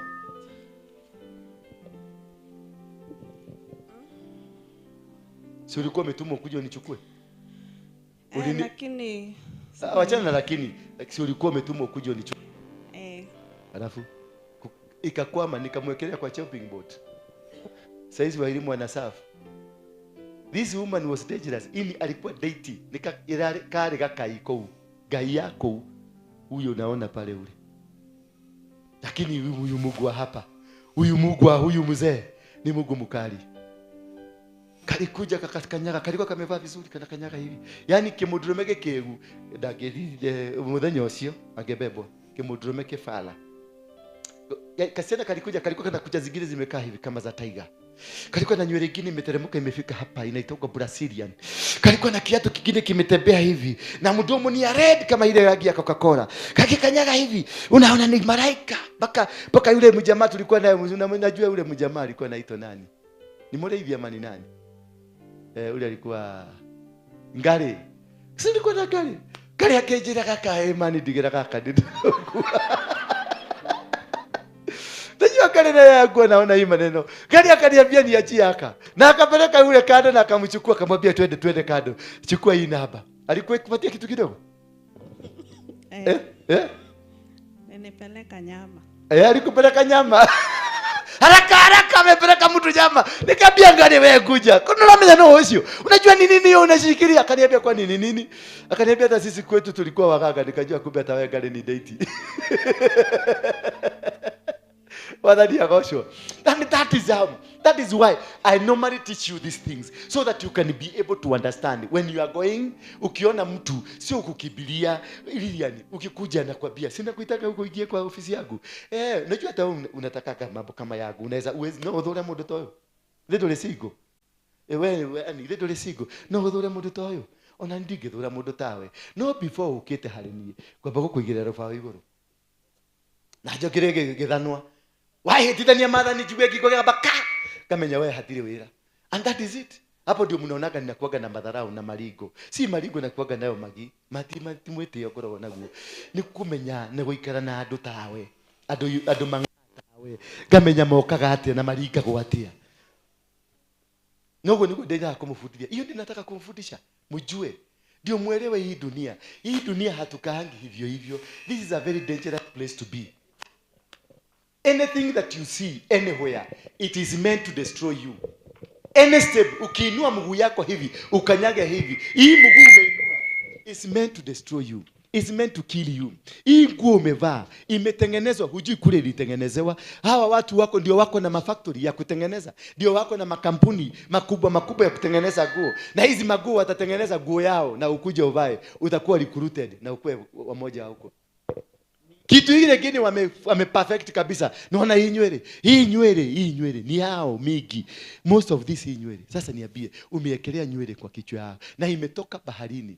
Cosmetics hizi mnajipaka, hizi makucha mrefu mnaeka, zingine zimetoka kule baharini kwa makabuni zao ziko huko na umeletewa na umeeka. Sasa ukiona mtu kama hiyo nani alikuwa amevaa, ilikuwa imeenda mpaka unaona imejikuja hivi, hii ingine imejikuja, alafu na hii imekuja imeenda hivi, na hii ingine imekuja imeenda hivi. Unakimwona hivi unaona ni kama nini? Mwewe inakuja. Alafu ya mguu nayo ametengeneza mzuri, imeenda mbarafu ya mguu imekaa imechomoka hivi, imeenda hivi, inakwambia I am the most dangerous thing on earth, I'm coming for your head. Sasa yeye kimjika kifara kia mwanaume, unaona unashika kama mtu ukira hana ndo tukana kiria tu yake na unakutaka we no ditaka ile tu dokadita mtumia mkoro utaweza. Na mimi anaanza kukaa hivi. Usiana anaanza kufanya hivi kunini. Bwana Yesu asifiwe sana. Wameweka kwenye nywele. Hizi nywele unaona mumeweka kujwa. Mnaita ni human hair na Brazilian na whatever. Most of them 90% zimekorogewa huko. Kara?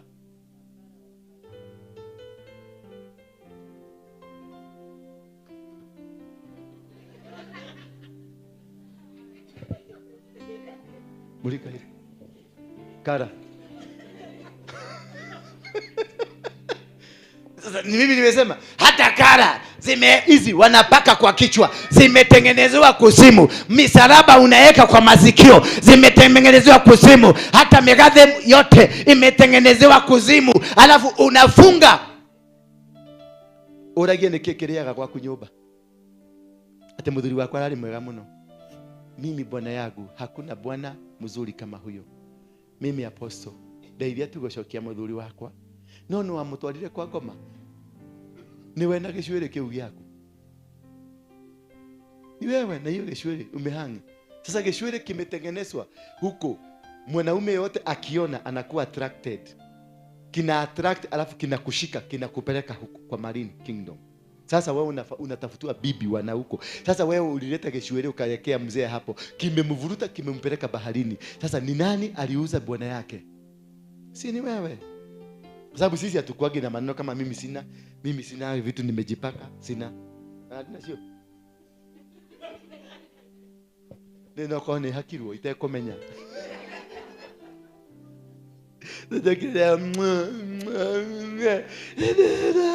Na githe ikumete okuria baharini. Bwana Yesu asifiwe sana.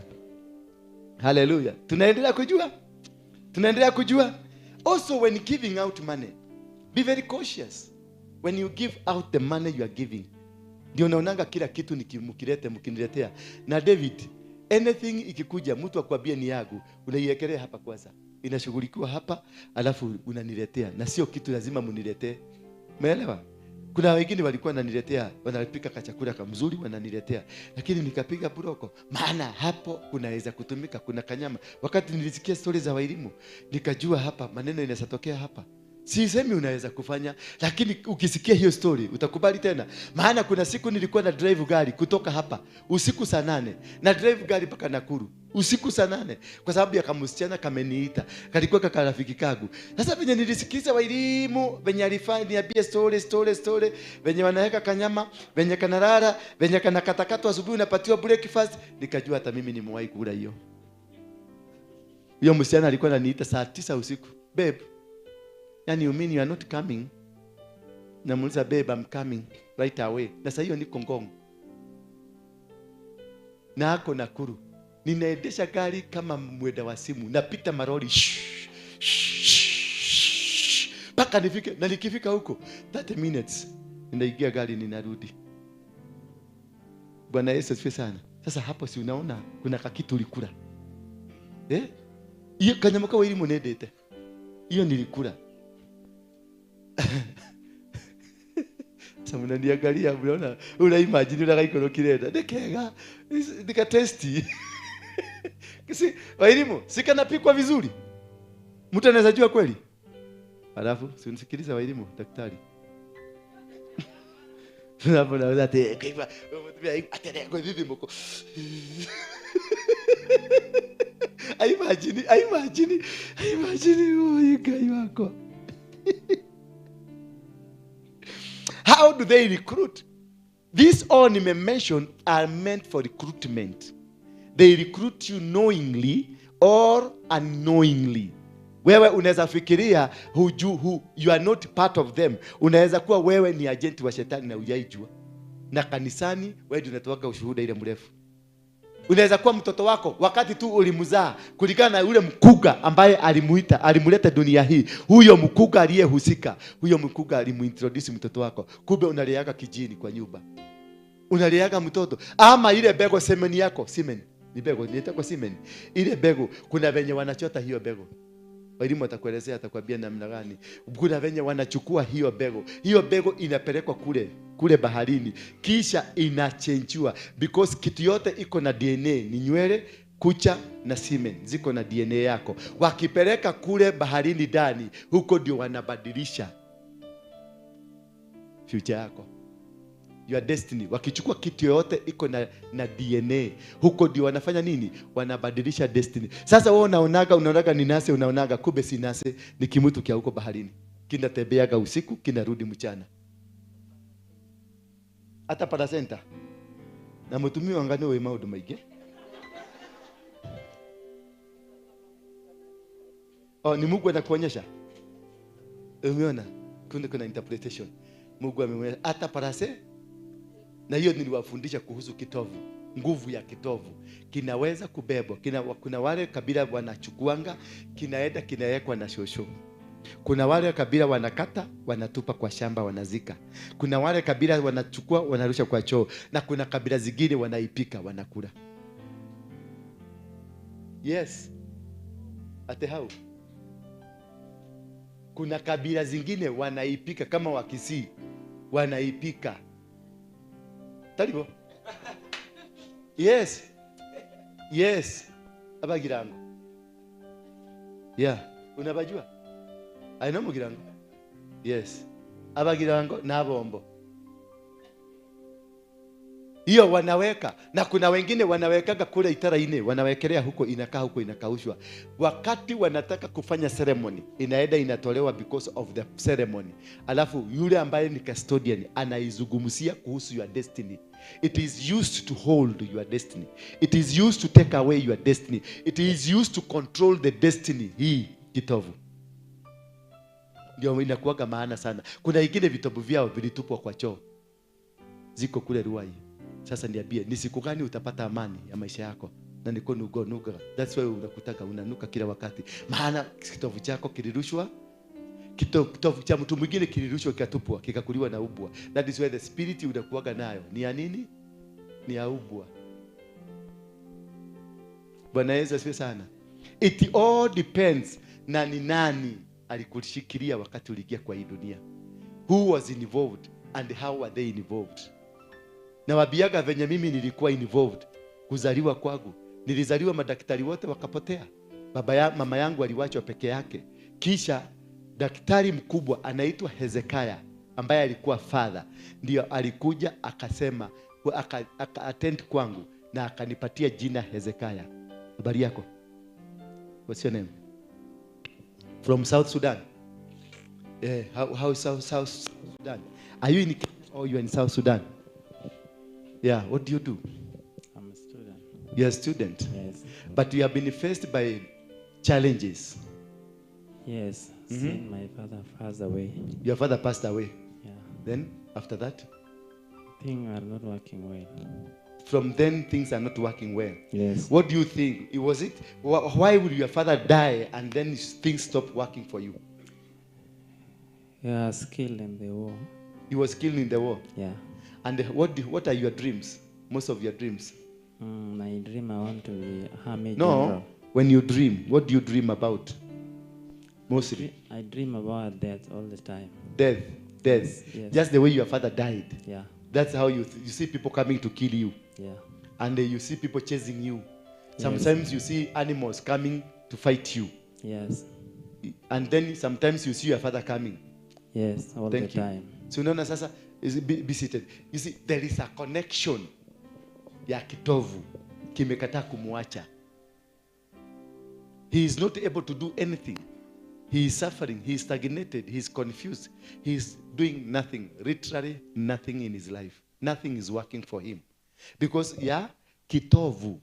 Kitovu ni muhimu sana. Ukitoka hapa uende ulize mama yako, kitovu chako kilitupwa wapi? Ulizaliwa hospitali gani? Maana hata kule zile hospitali tunazaliwa, wanabeba, si wanaibaga watoto? Wengine wanaiba kitovu, wengine wanabeba kitovu, kwa sababu kitovu ndio kimebeba destiny yako. Bwana Yesu asifiwe sana. Na hicho kinachukuliwango kinapelekwa kwenye kule baharini kwa the queen of the coast. Then the queen of the coast ndio ana decide na ana make decision. So in the marine kingdom, women has power over men. In the marine kingdom, wanawake ndio wako na power.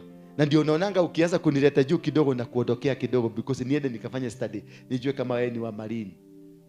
Bwana Yesu asifiwe sana. Because power ya marine imewekewa wanawake, kwa sababu mkubwa wa the marine kingdom ni mwanamke. So kule wazee wakienda huko hawakuwa hawana power. The power is controlled by women. How? The power is controlled by women because of a sexual organ. Umesikia nilikuwa na drive gari kutoka hapa mpaka wapi? Mpaka Nakuru. Ninachoma mafuta ya shilingi 10,000. Ninaenda ninaacha shilingi 10,000. Na ninarudi tena. Bwana Yesu asifiwe sana. Because of that power. Ya 3 seconds. Hello. So they control through sex, through manipulations. That is how they control. Nakuta wanaume hawana say. Wanawake ndio wako na power. They use sex to initiate. When you sleep with a marine agent, you exchange your destiny. When you go to bed with a marine agent, may it be a man, may it be a woman, you exchange your destiny. Yani, future yako, destiny yako, hatima yako inachangewa. Kuna watu wako hapa, destiny yao ili exchangewa. You are supposed to be a rich woman. You are supposed to be a rich man. You are supposed to be a man of God. You are supposed to be somebody who is super, but your destiny ilibadilishwa na kimutu kimoja tu kilikuja kwa maisha yako kikabeba. Bwana Yesu asifiwe sana. They carry your sperms, they carry your hair, they carry your fingernails for the DNA. Wakikuja watakukata kucha zako bila wewe kujua. Wakikuja watakukata nywele yako bila wewe kujua. Wakikuja watakukata nini? Kuna kitu kimoja watabeba kutoka kwa mwili wako. Ukienda kwa waganga, kitu ya kwanza wanafanyanga, ukienda kwa Maina wa Magoto ama mganga yeyote ule, lazima wakukate kucha. Na lazima wakukate nywele. Nywele hii ndio watakata, kisha wanakata nini? Nywele za huko chini. Kisha wanakata za makwapa. Hizi za makwapa wa elimu ndio walikuwa wanatumia sana. Kukoroka vizuri, anakuwekea. Hapo nakufanya hivi. Anakuita, unakuja kama kaupwa. Hello. Nani kwani mmestuka? Another system they use, wanatumia food. Wanatumia chakula. Ndio unananga chakula chochote si chakula. Before you eat any food, think twice. And before you eat any food, pray for it. Usikute watu wamechinja kabusi unaanza kukula ati ni kabusi wameekelea. Think twice. Ukiletewa na msee nyama, amekuletea mnyama msee na haletagi nyama, hiyo nyama ichuguse. Usikule, usipatie watoto wako. Bwana Yesu asifiwe sana. Ukiona mama ameficha kwa bagi yake kanyama alitoa huko mahali walikuwa ameenda Kamweredho, amefuga nyama mzuri na foil amekuja nayo, anakupatia anasema msee, kaka nika nyama kanada, usikule maana hujui hiyo busi ilikuwa imechinjwa kwa nini. The problem is busi, but what was the reason ilichinjwa kwa nini? What were the words spoken over it? Mali ya kuileke, hiyo tunaulizaga na kiu yakwa ke. Kwa nini imekufa? Kila hata kuku ikichinjwa, kuku lazima ikuwe na reason. Unaichinja anything that dies, anything that will shed the blood, unauliza ni kwa nini mmechinja kuku? Have the reason. Si ugeta mekole igeta ngoko njega tulite kuno ndia na mahoya. Haujui walikuwa wanatoa kafara gani? Siku ile nabiaka nilienda kwa mganga yule mama anaitwa Kanini, tulichinja kuku mbili. Na hizo kuku siku na watu walikuja wakakula. Siku na watu wao walikuja wakakula. Lakini mimi nilikuwa natoa kafara kuku. Ndio ifanya nini? Nisishikwe na polisi. Na ndio ile nuksi nilikuwa nazo. Kwa hivyo ni nini nilibeba nuksi zangu? Ni nini tulitoa sacrifice? Ni kuku. Ikabeba nuksi zangu zote. Sasa na wewe umekuja na muhahe wako, unawekewa kuku, unaanza kukula. Imagine kama umebeba nini? Nuksi zangu zote umezibeba. Kutoka hapo utaanza kubehave kama mtu ambaye amejazwa kasumu kichwa. Kutoka hapo utaanza venye nilikuwa na behave na nuksi zangu, hivyo ndivyo utakuwa ukibehave. Bwana asifiwe sana. Kwa hivyo ni muhimu sana chakula yote. Ukienda ukole kwa ina iruga, tokuria tokuingira iruga ri unawaja kuria. Ukole ate ni mathejete mburi na wewe unaanza kukula buzi. Ukole ni yani kuna kitu kimefanyika. Don't just enter. Wacha kuingia tu na kuanza kukula. Hapana, jiulize ama waulize ni kwa nini hii sherehe ni ya nini? Watoto wetu wengi wamevalishwa nguo za white, wanaitwa white party. Wanaenda white party. Every weekend kuna white party. Those white parties are recruitment centers. Wanatutumia kwenye recruitment. Wanaenda Westland, wanaenda kwa baadhi zingine. Ile maneno utakuta inafanyika huko ni ya ngono, ni ya chakula. Ni ya ngono, ni ya chakula. Maneno ile utakuta huko hujaiona. Tu vitoto twako, tu sexual, tumekuwa, tu lesbian, tu gay. Kakijana unaona ni kakijana kazuri. Ni kazuri mkiwa nako mpaka venye kanatembea unaona kameanza kutembea. Wakalia ka vijana watoto wa fulana venye wanatembea. Ukiona kameanza kutembea kama kasichana, chugusa kamefanyika mwanamke. Chuguzeni wa vijana. Our boys. Na mumuwaondolee simu. Kwanza kagu kamekuwa ka addict kabisa. Sijasema kameacha kuniangalia. Ni simu, ondoa simu. Kwa sababu hapo ndio wanasoma. Kuna siku moja nilikakuta kakiangalia pono, nikakauliza how did you get into this? Ati ili pop up. Sasa mimi tangu nishike simu yangu haijawahi pop up. Tangu nilipo nimetumia simu siku nyingi. Kumbe kalijulia shule. Venye inatolewa huko mpaka ipop, ina pop up. Na unakakuta kako ndani ya blanketi, kana watch vizuri na kana furahia. Mpaka unakasikia kakicheka, kana furahia. Hiyo maneno venye inaendelea. Sasa unashindwa, huyo mwana aje leo haure, akaumelera ko. Ukashoka mrute kuwate, utamtoa aje huko. Na ujui sasa amerecruitiwa, maana hiyo ni recruitment. Hiyo ni process ya to recruit. Kameigizwa mpaka wapi? Kalianza kutazama hiyo kitu lini? Kengine kamekuwa kagei. Kalianza ugei siku gani? Bwana Yesu asifiwe. Kwa sababu tungine tulianza tugei tukiwa as young as 5 years. Tulikuwa tugei.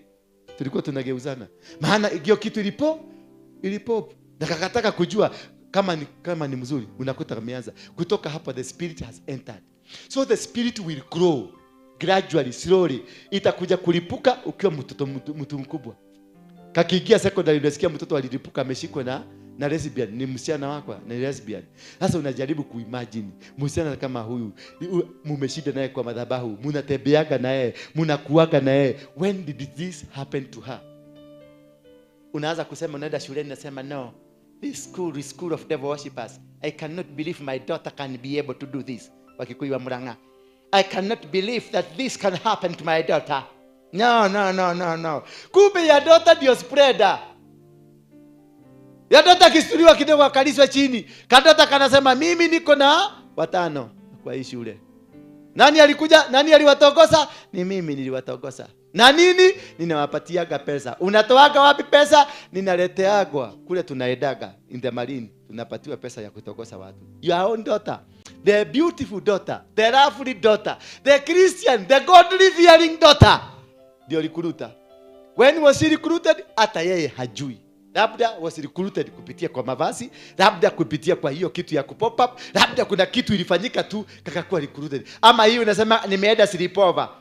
Ukisikia mtoto wako ameenda sleepover, investigate that family first. Tena my daughter ameenda sleepover.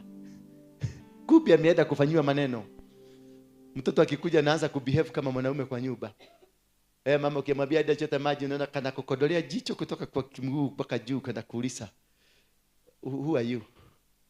Kumbe kalifanyika nikamudhamaki ndani ya bahari. Nikamutu kanaweza kuwa kasichana kadogo tu, kadogo kama miaka 12, 13, lakini kule kwa udhamaki huko ni miaka 8, ni komanda, ako na debe zote hapa. Wewe unaonaka mtoto. Hawa watu unaonaka ni waibi, celebrities. They also go there to seek those powers. Wanaitaka wanachukua. Wakichukua sio wanapatiwa ya kuvuta kerede. Akiingia kwa mkutano hivi, unaona kila mtu anagoroka. Huko. Kila mtu kiwanja kinajaa. Unashindwa what is the magic? Na hata hana nyimbo mzuri. Ni kula neno.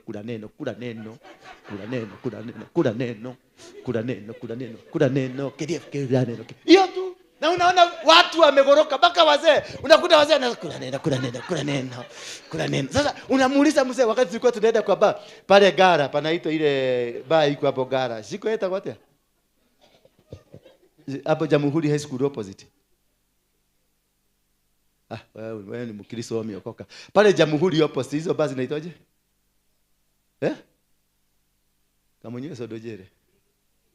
Hapana.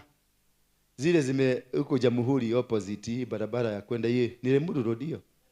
Kuna mahali kutoka tenda Mogithi hapo. Genesis na nyingine? Kuliko unaitwa hapo. Wacha Supermambo wewe ni tabia zako ni baya wewe. Ukisikia mtu anajua Supermambo. Kuliko unaitwaje? Huyu ndiye anasema Supermambo. Rabi, hapo Rabi ndio tulikuwa tunaenda kuiba hiyo Mogithi. Alafu kimuzee kilikuwa natube imefika hapo. Muziki ile kula neno KDF kula neno. Unaona kimuzee kimekaa hivi KDF. Why? What is the spirit behind? Hiyo wimbo unaona ikiwekwa tu watu wote wanasimama because there is a spirit behind it. Wakati alipeleka baharini, chini ya baharini, akaongea na huyo mama, alipatiwa power to attract, power to bring people, power to make people excited. Sasa ikianza kula neno, unaona kila mtu anasimama. Na mwingine anakuja kama Wajiro na mwipo mzuri ya kukosha mwadhani, ya kwenda matuini. Unaona watu wote wamekaa chini. Baka DJ anaona ado ni maboeka, anaweka kula neno. Unaona kula neno. Baka sasa baka Wajiro mwenyewe anaanza kula neno kwa sababu ameona hii ndio rorali anaisi. Why? Because there is a spirit ambayo iliwekwa. Na hiyo spirit ndio inawekwa. Unakuta hapa shuleni watoto wako wakianza kupoteza kitabu. Mtoto akipoteza kitabu, be very cautious. Tafuta hiyo kitabu. Enda mpaka hiyo shule mtafuta hiyo kitabu. Mtoto akipoteza jacket, akipoteza sweater, be very cautious because mama yangu ataambia mtoto yake, ama mtoto amitume mimi, aliambia enda uchukue sweater. Ni nani alikushida raudi? Unasema nika kijana kingine kanaitwa nani? Kanaitwa Ereki. Ukienda ukuje na sweater yake.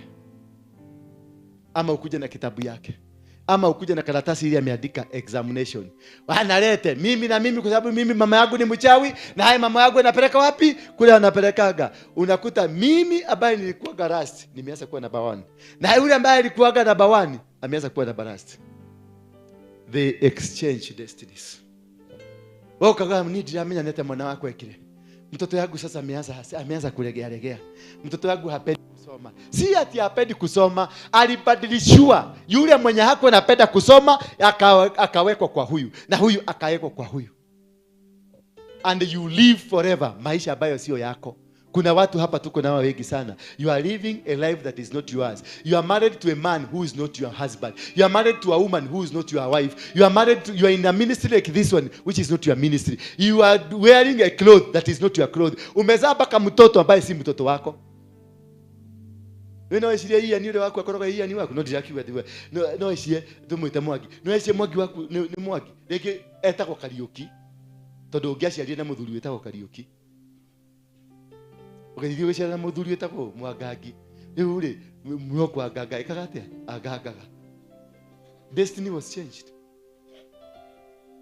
Bwana Yesu asifiwe sana.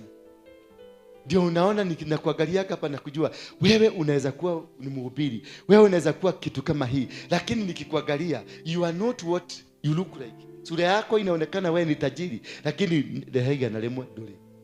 Mundu wa Ngai nyogoranyo na no kahebitade nako. Baka unashindwa mwanaume mzima kama huyu na venye anakaa sura ya pesa. What went wrong? Ni nini kilifanyika? Mwanamke kama huyu unaweza kumwambia tahagirie mu. Ana nitigiti ho ile yoka. You see? Abu tara mutumia toyo. Ugikora Mercedes haha jari, ukimuria waiga gari no ne yaku. Na regegirwo ni nduthi hare na tigaru mone mundu wa nduthi tondu mwe na mbeca cia kuigana. Jigwera tutha na uhe namba yaku ni ngugutumira mbeca icio ingi aya thie na kum kirimo giki ora ndumira mbeca ici. Ati ukiangalia sura yote ni mtu anakaa pesa. Ukiangalia sura unaona zile magari zimepakiwa nje. Kati ya wale watu wataulizwa gari yako mama umeweka wapi? Ni yeye na amekuja na nduthi na ametutiwa. Na ukimwangalia mgogo amemijerokelio matoro mpaka hapa. Hallelujah. Our destinies have been changed. We are a human being existing, but we are not the original people. Unaweza kuona ni waroige mnaonaga hapa. Kumbe nilingolewa na nikapelekwa kwingine, mnaonaga another figure here. Ni kitu kinaongeaga hapa ambacho kinawekwa kama kipapet to enjoy, because I was originally to be what I'm doing here, but myself was taken for being used. Unakuta destiny yako ikiibiwa inapelekwa, haiendi kulala idle, inapelekwa inaenda kutumika kwingine. Mzee mwingine nilifanya deliverance hapa kutoka huko Kuria. Ni Kuria kule Kehanja. Alikuja hapa akaniambia bibi yake alikufa, akaniambia mtoto yake alikufa, lakini anaambiagwa mtoto yangu anaonekana wapi? Tanzania. Ananiambia bibi yako anaonekana wapi? Tanzania, mahali panaitwa Sinyaga. Nikamwambia kweli bibi yako sijaona kama amekufa. Mimi namuona. Hata si ndio huyu naona amekuja hapa. Kijana yake ndio ule. Alafu hawa wakaanza kunifanya nini? Because they appeared in the spiritual realm. They appeared to me. Na wakaniambia nini? Wakaniambia mama ananiambia nifanye hivi. Nikamuuliza bibi yako anakaa ni mweupe. Mnaona hivi. Unajua yeye haoni, mimi naona. Sasa mimi namdescribe ile kitu naona. Akaniambia ni yeye. Akitoka alitoka na nguo ilikuwa ya maua ya pink. na mtoto yako akitoka kwako alikuwa na trouser ya yellow, akaniambia kwani umejuaje? Nikamwambia hapana, nikufikiria, nimefikiria nikaona kama itaigiana, kwa sababu sasa ataanza kuniambia nionyeshe kwa ndio wale pale, na ameniambia hivi, na sijui kama watanikoka mawe ya kichwa. Si una nini tu unacheza tu game kama ya wewe. Unamwambia ninawaona, unamwambia hiyo, una describe ndio ujue kama ni wale, ndio ujue utafanya nini. Na hawa watu walikufa. Sasa ndio nilikuja kufuatilia historia, nikafuatilia venye kunaendaga huko Kehanja na huko kwa Wakuria. Mtu watakuua wewe, utakufa na watu waone umekufa, lakini haujakufa. Wamekuchukua, wamekupeleka Tanzania, lakini mwili wakati wa mazishi na wakati wa kukaa kwa mochari, hiyo mwili itaonekana mpaka siku ya nini, ya kuzikwa. Lakini kuzikwa hautazikwa, wao wenyewe wataweka vitu zao. Lakini wakati wa kuzika, wewe ambao unazikwa utakuwa kwenye umati huo ambao unazikana, lakini hakuna mtu anakuona. Kisha kutoka hapo wanakuchukua. Ndio unasikiaga kuna mtu wako Tanzania anafanya kazi huko, hajui Kenya, ni Mkenya lakini hajui jinsi ya kurudi Kenya. Unauzwa kama mtumwa. Bwana Yesu asifiwe sana. Na hiyo ndio inafanyika kwenye Marine Kingdom. Hiyo ndio inafanyika kwenye ulimwengu ule wa majini. Bwana Yesu asifiwe. Na kutoka sasa hiyo unakuta wewe mke wako ako hai, ako Tanzania. Tulipoomba hapa, tukaomba ni wakati ule tulikuwa tumeanza kubomoa huko. Akakuja tukamwomba, ndiye alitusaidia kuregister ile kitu inaitwa hii nini yetu hapa. Inaitwa nini? Besima. Ako na akili mingi ya kufanya vitu, kusaidia watu, lakini hako na akili ya upande hiyo.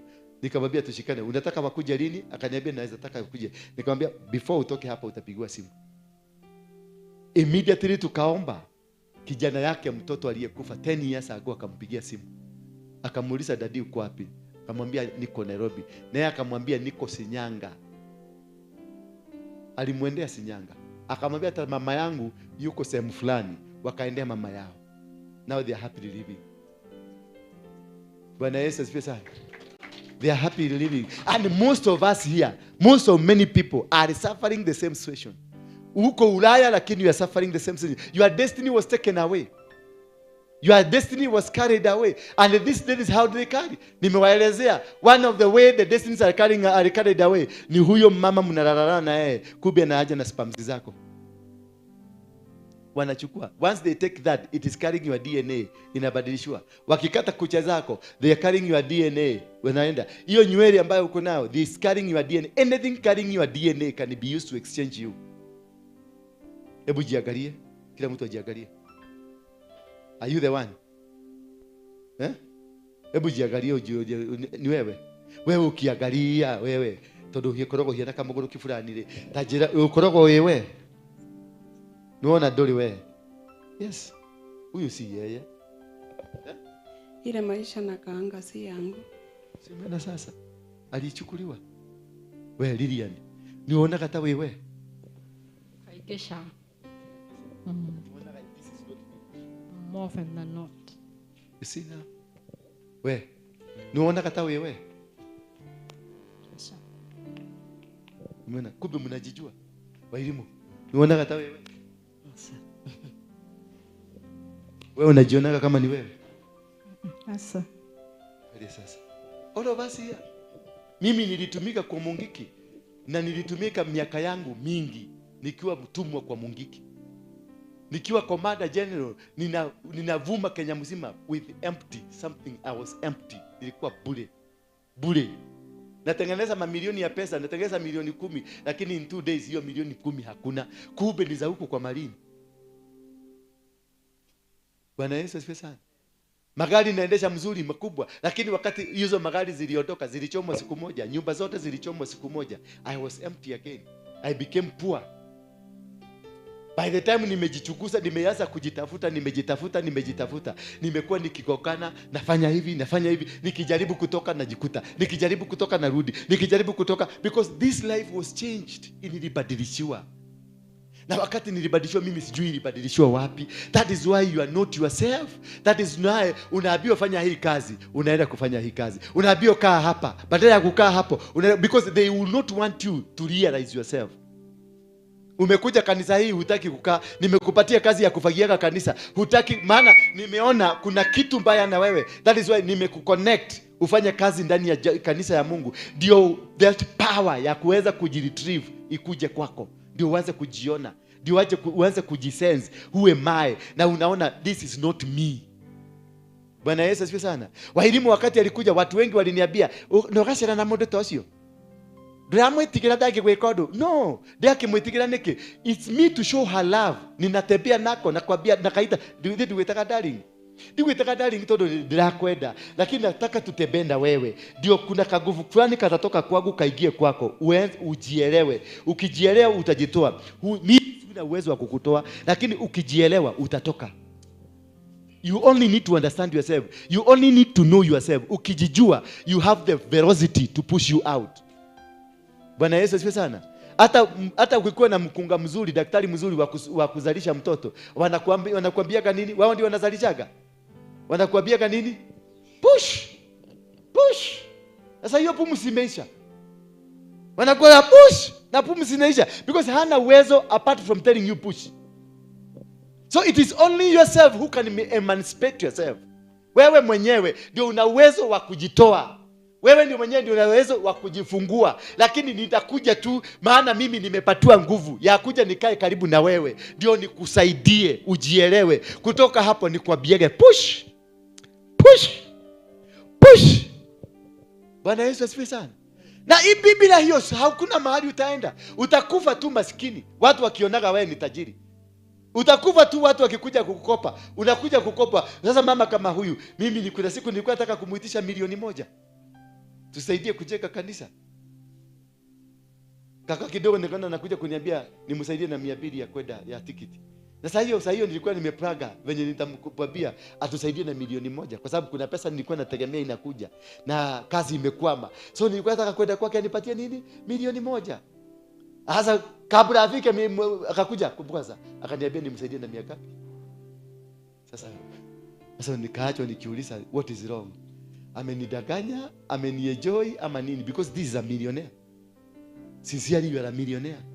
But your life was exchanged. This guy is supposed to be in Canada today. This guy. He is supposed to be in Canada. But there is a guy who went to Canada kwa niaba yake. Kuna mtu anafanya kwa kampuni moja Vancouver na wanasema ni huyu in the spiritual realm. Si ni kweli? Yes. Utakuwa hapa Brian. Nikikwenda kahorere, ushoke mutingo na hadudha, uhorere ukure. You have a gift. Uko na kitu mzuri ndani yako, lakini utaipoteza. Usipojaribu, usipojielewa. Because utaruka hapa, umeruka kanisa ngapi? In a span of 2 years. 3. Na kuna kanisa umetoka kwa amani. Wamekufukuza. Wamesema wewe ni mjuaji. Kwa nini? Kwa sababu Brian aliibiwa, si wewe. Brian mwenye hiyo gift alichukuliwa, anatumika kwingine. Endo mtafute, umvurute, mlete back. Na utaona venye utaflourish. Utaona venye utapata kibali kikubwa. Nyimbo zako unaibaga, yes. Hata ukibisha hapo unaibishaga vizuri, lakini hazina mvuto wa roho. Kwa nini? Kwa sababu kuizi imekamatwa, anga yako imekamatwa huko juu. Unaweza kuibisha 2 hours, lakini unasikia the spirit is not flowing. Na mtu mwingine akishika, unasikia spirit imeanza kuflow. Kwa nini? Brian alijulikana kabla hazaliwe. Na you were exchanged at birth. Wakati ulizaliwa ndio walikuexchange. Sasa the Brian ni kimkebe, lakini Brian anointed anatumika kwingine, muitisha arudi. Bwana Yesu asifiwe sana. And that is how you able to understand yourself. Na ukijijua hivyo, hakuna kitu kitakushinda. Hautalemewa na maisha yako. Hautainukiwa na maadui. Utakuwa na uwezo wa kupigana na maadui, maana unajijua na unajielewa. Bwana Yesu asifiwe sana. Wazazi wetu walituuza. Maana huyu mama, for example, tutumie Agnes sahi. Tuseme huyu mama ni msherati, pole kukutumia hiyo language. Ni msherati, ako na mimba, lakini amelala na huyu, akalala na mimi, akalala na mwingine. In the process ya hiyo mimba, mimi nikakuja, mimi kumbe ni kwa Illuminati, na nimetumwa specifically kumaliza katoto kale kako kwa tumbo yake. Maana katoto kale kako kwa tumbo yake ni star ni mtu ako na mamlaka, ni mtu atakuja kuwa president, ni mtu atakuwa mhubiri. Wamejulikana, maana the Bible says before you were born I knew you, I set you aside, I sanctified you and ordained you to become a prophet unto the nation. Sasa tumeambiwa Agnes amebeba katoto. Sasa sisi wa kutoka kwa Marine tutakuja to make sure tumeweka bego yetu hapo, ndio tuchukue katoto kale tumubwekee katoto kingine fake. Sasa atasaa kitoto kitaishi kumsumbua. Bwana Yesu asifiwe sana. Atazaa kitoto kitaishi completely, hakina amani, ugonjwa hospitali 24/7, hospitali kutoka kwa sababu there was an exchange. Na akienda hospitali anatibiwa mgonjwa hii, ugonjwa hii, ugonjwa hii, ugonjwa hii, ugonjwa hii, ugonjwa hii, haponi. Biashara yako unaweka biashara, unaona inanawiri vizuri, but in a short while unasikia biashara imeanguka. Nini kiliangusha? Hakuna. Unajaribu kuona mahali ulitumia pesa vibaya, hakuna. Umeajiriwa kazi mzuri sana, you are living well, lakini you cannot account for the salary you are paid. Why? The salary, wao walichukua your star, walichukua nyota yako, wakabeba nyota yako ya mishahara yako na kazi yako. So whatever, wewe ni slave, wanakutumia kama mtumwa, lakini haufai kuchukua hiyo pesa. Unachukua ni pesa yako, lakini immediately kiingia kwa mkono yako inapata loopholes nyingi sana, inakuondokea, inaenda, unabaki kuwa maskini. Sasa utakujulikana, mama yule anafanya na KCB, analipangwa shilingi 1,300, but ukimuuliza watoto wake wanashinda wakifukuzwa shule because of lack of school fees. Nyumba imefungwa, hawana kitu ya kufanya, they have nothing to do. Na wewe unashindaka ukisema, "Ba apostle niombe, apostle nikumbuke kwenye maombi. Mimi sijui pesa yangu inaenda." Pesa si yako, ulibadilishwa kitambo. Whatever that is you, it is not you. Ulibadilishwa. That is why pesa zinaenda to the owner. Wewe tu ni kifefe, ni kitu tu kimekaa hapo. Mami, ni ugwetekera kuma gete-ini giki.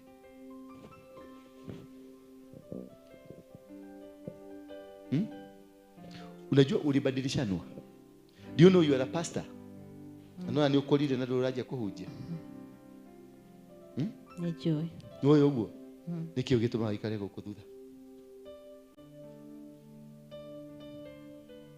Ikaragia guku thutha ki? Tondu nwahengecirwo muturire waku ukira uikarage thi, no ukoragwo wi ndungata ya Ngai. Andu aria weteirwo ri meko nuramenya haria mari. Nuramenya ni kurira mararira. Ni kuri andu makuite weteirwo mahonoke ni undu waku. Riu acio nio matumaga urire.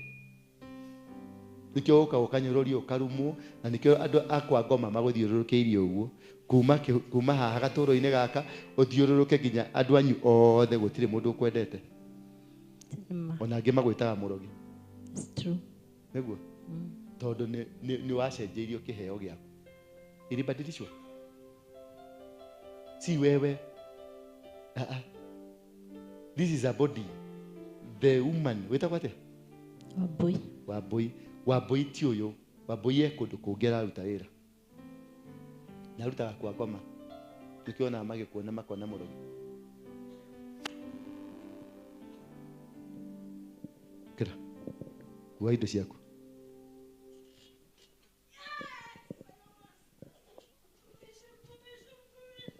Okay. Numerera.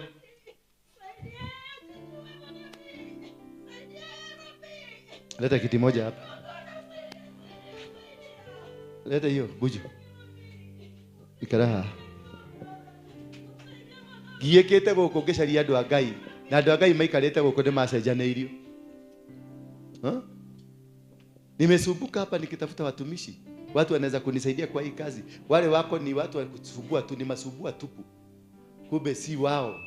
Huyu mtu ni pastor, ni mama mkubwa sana in the spiritual realm. Lakini walimuiba. Anatumikaga kwa shetani huko, atumikaga kwa ngoma. Kiria kigi yake kioirwo nikio gitumikaga. Na aliexejiwa na mtu wa karibu. Na huyu mtu alikuja akakaa na yeye. Kumbe ni agent ya kukaa na yeye, watembeage na yeye. Amuangaliage, monitoring spirit. Whatever she does, she's monitored. Lakini kutoka leo, may God give you. Nakuregeshea kilichoibiwa ambacho ni chako. Ninakuregeshea utumishi wako. Ninakuregeshea imani na huduma yako yote In the mighty name of Jesus Christ. Yes. Tuko na watu, tunatembea na watu hapa, watu wakubwa, watu ambao ni maminister, watu ambao ni wakubwa in the system, but you are just a vagabond. Unakaa tu ni kemofefe. Halo. Bwana Yesu asifiwe sana. Na hiyo ndio mnaweza kujua. Na ukiweza kujua hiyo itakusaidia kutoka kwenye utumwa. Emancipate yourself from that mental slavery. Hiyo utumwa uko nayo, uiondoe, ungangane kabisa. You get deeper. Wehere juko-ini, uigire deeper we mathe Ngai. Ngai ni egũkuonekanĩra. Mami, biashara iko namna gani? Iko sawa kabisa? Na hii deni uko nayo ni ya nini? Deni ya waria. Kubuki deni. Sasa umejua ni ya waria. Imekuwaje ya waria? Hakuna kazi. Sasa nimekuuliza kazi yako nikakutoka ukasema ni mzuri. Kwa hiyo jiko yako walichukua jifu ya jiko. Si unachema nyama? Walichukua jifu, wakatoa hii jifu kwa hii jiko yako, wakapeleka kwa jiko, hesabu jiko moja to your right. Jiko moja, jiko ingine, jiko hii. Na hii jiko hiyo, sio wanakula sana huko? Mpaka customer wako wengi unawaona huko? Walichukua jifu, marutire omohu, magetora liko rĩrĩa, magethama na andũ aku. Nikiona ugiekete goko, ugaga ati ni mzuri, kasi gani mzuri? Na wewe nadhire wao walia, na walia ni ragothurite, ni ndende kwandikire message umuthi rucine. Alafu tumana wewe akiandika. Kazi ni mzuri. Si unaona sasa amegandamizwa mpaka anamuuliza kazi. Mimi naona kazi si mzuri, lakini yeye amekujwa mpaka amekujika. Sasa niulize mtu kama huyu mganga, kuja. Wewe kuja. Leo nacheka tu kuja hapa. Huyu mtu ni mganga. Aliachua uganga na baba yake. Na huyu wakati tulikuwa pale City Stadium, aliambiwa nenda kwa hiyo kanisa. Sasa yeye hajui anafanyanga nini hapa. But this is a point. Ni point ya waganga. Sasa akiwa hapa, wanatuona venye tunafanya. Baba, wewe unauza nini? Kwa sahi. Kazi sahi nilifunga kwanza. Ulifunga? Ulikuwa unafanya kazi gani? Kazi dawa tu za kienyeji. Dawa tu za kienyeji. Za kunywa. Yeah. Za kutibu watu. Na pia kuganga watu. Kitambo. Zaidi. Ulitoa wapi ujuzi huu? Ujuzi niliachiwa na nani? Wazazi wa baba yangu wadogo. Waliaga dunia wakakuachia. Alafu wakati unafanya hii kazi, kuna wakati kipindi wanakutembelea, unawaona ndio hawa. Kwa ndoto. Alafu na wanakuambia, wanakupatia maagizo, tumia dawa hii kwa sababu ya kazi hii. Sasa unapokuja kanisani, kuna wakati unakuanga na shilingi noti 1000 na noti 500 na noti ya 200 na noti ya 100 na shilingi 20 na shilingi 10 na shilingi 5. Unakuja kama umezipanga vizuri. Sasa hiyo kulingana mimi vile mimi nakuja chachi, siwezi kuja tu hivyo mkono tupu. Lakini mbona ukapanga noti ya 1000, ukaweka noti ya 500, ukaweka noti ya 200, ukaweka noti ya 100, ukaweka noti ya 50, ukaweka shilingi 20, shilingi 10 na shilingi 5. Kwa nini? Sasa inategemea ile kiwango niko nayo. Kwani mbona unazipanga hivyo? Sio kuzipanga ati nimezipanga. Unakuta zimejipanga. Sasa hiyo kiwango ile. Unakuta zimefanya nini? Zimejipanga. Zinakuta zime nini? Imejipanga. Noti ya ngili imejipanga, ikajiekelea 500, ikajiekelea 200, ikajiekelea 100, ikajiekelea 50, ikajiekelea shilingi 20, ikajiekelea shilingi 10 na 5. Alafu hakuna kuruhusiwa kuweka kwenye bahasha. Kweli si kweli? Bahasha sio mbaya. Nini ni nzuri. mbaya? Aha. Lakini sasa kulingana na mila na maagizo. Kimila na maagizo na ya maagizo, bahasha ni heshima. Ni heshima. Alafu pia kuweka kwa madhabahu pia ni heshima. Ni heshima. Hapo sioni ubaya. Hapo huoni ubaya. Ndio. Lakini mbona ukiambiwa uweke kwenye bahasha unaona si vizuri, unaweka kwenye madhabahu? Sasa kwa bahasha ukiweka, hata mimi mwenyewe nimeweka ndani ya bahasha. Sana mara kwa mara. Ndio. Na kuweka kwa madhabahu pia nimeweka. Lakini kumbuka tumengangana na wewe sana, nikikwambia weka kwenye bahasha. Ndio. Unakataa. Unaekelea hapa. Sio kukataa. Na siwezi kataa. Mimi nafuata maagizo sana. Unafuata maagizo. Anafuata maagizo sana. Asante, mpigieni makofi. Yeye anafuata nini? Maagizo. Mwambie keti basi. Sio kukataa. Lakini anafuata nini?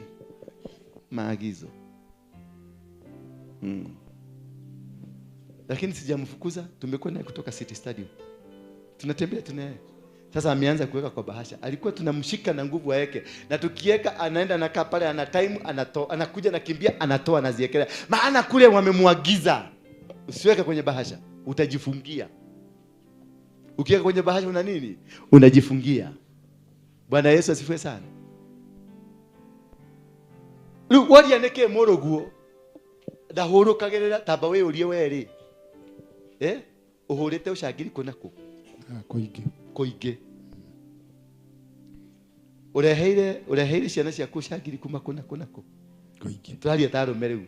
Rina ni undu kio ndindi yanekaga. Turaria tarume. Nyina edari wali dereva wa marori. Kuma 1982. Kuma 1982. Kuma Mombasa nginya Marafa. Burundi, Rwanda. Ani lake manya kule Rwanda niguo makiagirite na Burundi. Riure, waruta Burundi, ukaruta mu Burundi, ukaruta mu Rwanda, ukarehe mu Uganda, ukarehe mu Kanesa, ukarehe mu Kosti, ukatwarira mama. Ukora mwana waku ri, abihe bagata kabirere ko. Nemura takwa ithiti kihekira gitu na. Ora ke behave ta mo kafirore ko. Takamuikaba.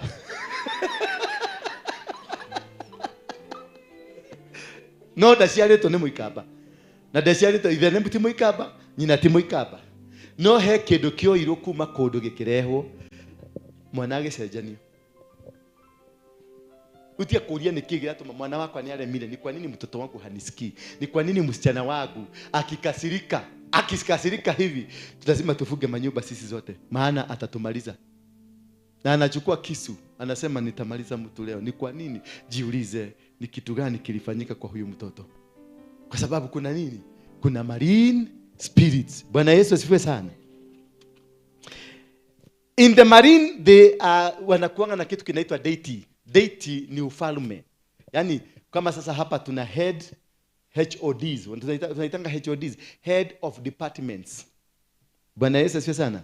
Pia kule kwenye marine spirit kuna head of departments ambao wamekushikilia. Huyu ameshikilia. Sasa ukikuwa head of department, wewe ni mkubwa kiwango fulani, sasa unapatiwa mamlaka. Na hii kiwango kinakujanga kulingana na madhabahu na sadaka ambazo umetoa. Na ndio nawaambianga wakati mwingi, mtoe sadaka. Bwana Yesu asifiwe sana. Maana hujui kumetolewa sadaka ngapi kuhusu wewe. Hujui walikupatiana nini, how much they gave about you, what was given. Maybe kulipatiana ng'ombe mzima, maybe kulipatiana mbuzi mzima, maybe kulipatiana maelfu ya pesa imepatiana kule. Na wewe sasa hapa unang'ang'ana na kafefte, kwa maana hiyo ndio umezoea. Bwana Yesu asifiwe. Be givers. Jaribu sana ukue mtu wa kutoa.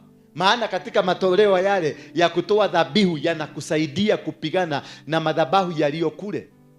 Madhabahu yaliyo kule walitoa, walipeleka vitu kwa waganga, walipeleka vitu kwa wachawi, and that is why you are held captive. You are not able to come out because there is a sacrifice ilitolewa na aunti yako, there is a sacrifice ilitolewa na uncle, there is a sacrifice ilitolewa na shosho, there is a sacrifice ilitolewa na nani? Na guka. Hata mama yako alitoa sacrifice. You don't know how much the sacrifice is. So when you are coming to a place like this one, jaribu sana. Sio pesa peke yake. Unaweza chukua kitu yoyote, wekelea kwenye madhabahu, kinakupigania ndio uweze kujinasua. Ukiangalia ile maisha unaishi, uone this is not my life. Tafuta sadaka, pigana. Madhabahu ni kupigana, inapigana. Madhabahu unapigana na madhabahu ingine. Madhabahu si maombi, sio waza diobarima shakatara baba, hapana. Madhabahu inangangana na madhabahu. Maombi inapigana na maombi. Bwana Yesu asifiwe sana. Na madhabahu yote lazima uinue dhabihu. Lazima uinue dhabihu to counter the deity. Maana yule anakushughulikia ni mtu ametoa, hata ameuza watu, damu za watu. Watu wamefanya ma-accident. People have died because of you. Bwana Yesu asifiwe sana. Unasikia yule kijana akisema tangu baba yake akufe, maisha yake iliharibika. Lakini baba yake alienda kwa nini? Baba yake alienda kwa sababu kwao kuna mizimu. Kwao shosho na guka wote walikuwa wanatumia nini? Your grandmother and your grandfather. My grandmother, she was a Muslim. A Muslim. Yes. They were walikuwa napiga ramli. Unajua ramli? My father was a general. Was a general. Yeah. And no, I'm talking about ramli. Ramli netke. Witchcraft. They were in witchcraft. I don't know. Kule kwa Waislamu. Naelewa. Unaelewa? Yeah. Kuna ramli, kuna ukiingia ndani ya Uislamu, kuna rituals zinafanyika huko ndani. Yeah, ziko unazielewa? Zile za kufunga na za kufunga. I was a Muslim myself. Okay. Zile za kufunga na kufungua. Niliwatch documentary yako, niliona. Yes. Yeah. Na kuna ile wanatumianga mayai. Uliwahi kujua hiyo? Najua hiyo. Ile inagonga kwa matako na mayai. So hizo vitu zilifanyika. Na hiyo ndio inaitangwa kupiga ramli. Wanakupiga na mayai. Na wanakumaliza, wanakufunga. Kaligona maitubena wako duda.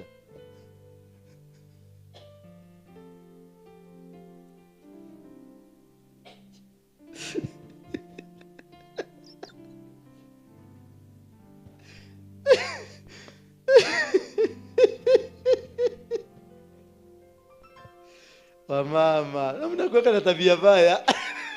Sasa mnajaribu kuimagine. Wewe nilikuwa nimekaa. Mimi sikupigwa, sikuwa nimefika hiyo level. Hiyo inakuwa the high level witchcraft kwa Waislamu. Bwana Yesu asifiwe sana. It is a high level witchcraft in Muslim fraternities. Sasa hao ndio wanaenda mpaka wanafika they can die because of a cause. That's a bit deeper for you. Nikia ka Jehova.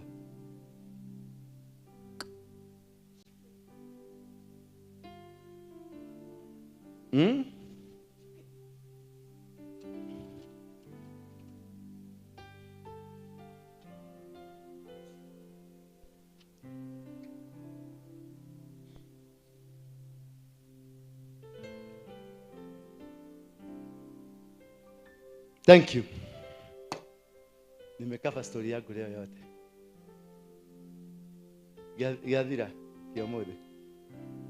Murugame na maguru manyu.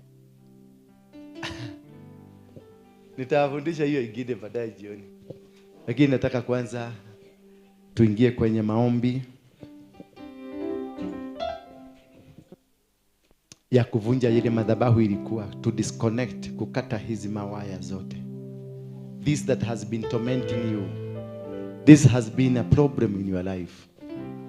This has been a challenge in your life. It has cost you to suffer. Na si kusema watu watoke. Sijui nani amesema watu watoke. Ama mnaenda kubadilishana. Sasa akuje nifanye deliverance ule wa kawaida, huyo mwingine amwache hapo. Tena akitoka aende akimchukua wakienda. Tusimame tu kwa miguu yetu.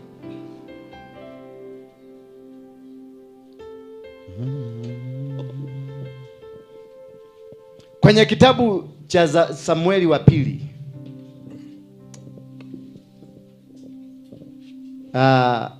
Kitabu cha Samueli wa pili mstari wa 7.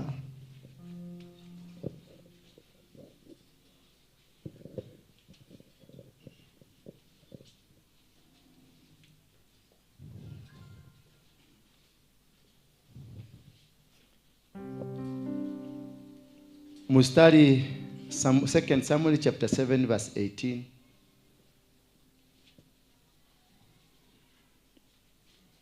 Tuangalie kutoka verse 14.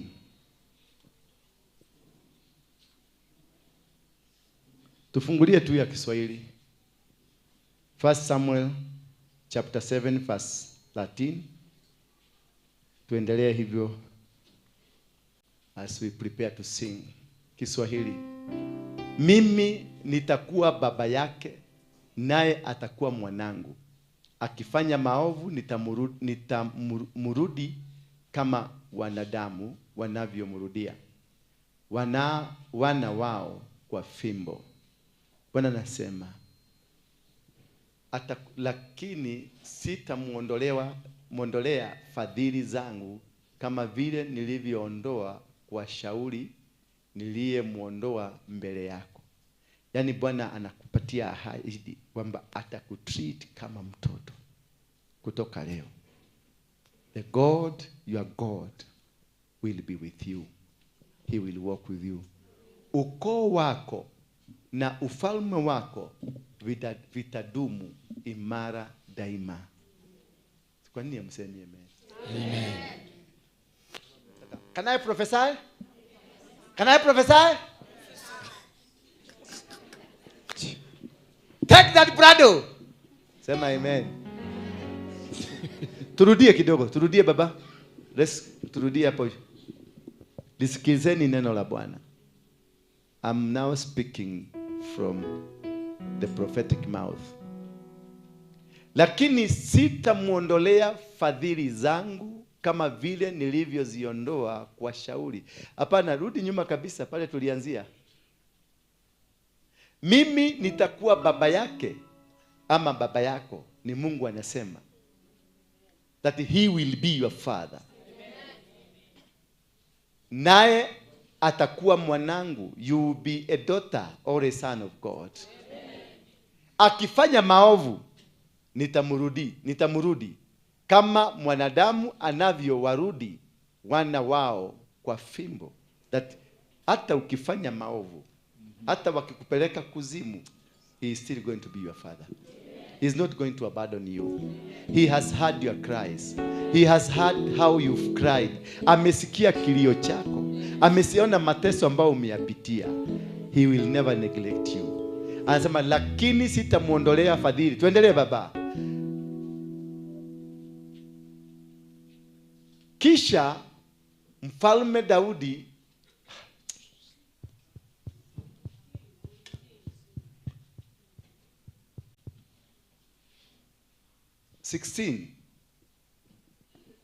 Kuna mtu hapo? Ukoo wako na ufalme wako vitadumu imara. Whatever God has said of you, yes. Whatever God has directed you from today, yes. Vitadumu imara. Amen. Anything that the God has destroyed from today, yes. Vitadumu imara. Amen. Whatever that will happen in your life, watoto wako watabarikiwa, mtume wako atabarikiwa, nyumba yako itabarikiwa, maisha yako yatabarikiwa, biashara yako itabarikiwa. Ukoo wako na ufalme wako vitadumu imara daima. Kiti chako cha enzi kitakuwa imara daima na milele. Yani, you are going to be permanent. It shall be permanent. Nothing will happen against you. Nothing will go against you. Maana the words, maneno ambayo yamesemwa siku hii ya leo ni maneno yatadumu maisha. Ni maneno ambayo hayataondoka, yatakutembelea.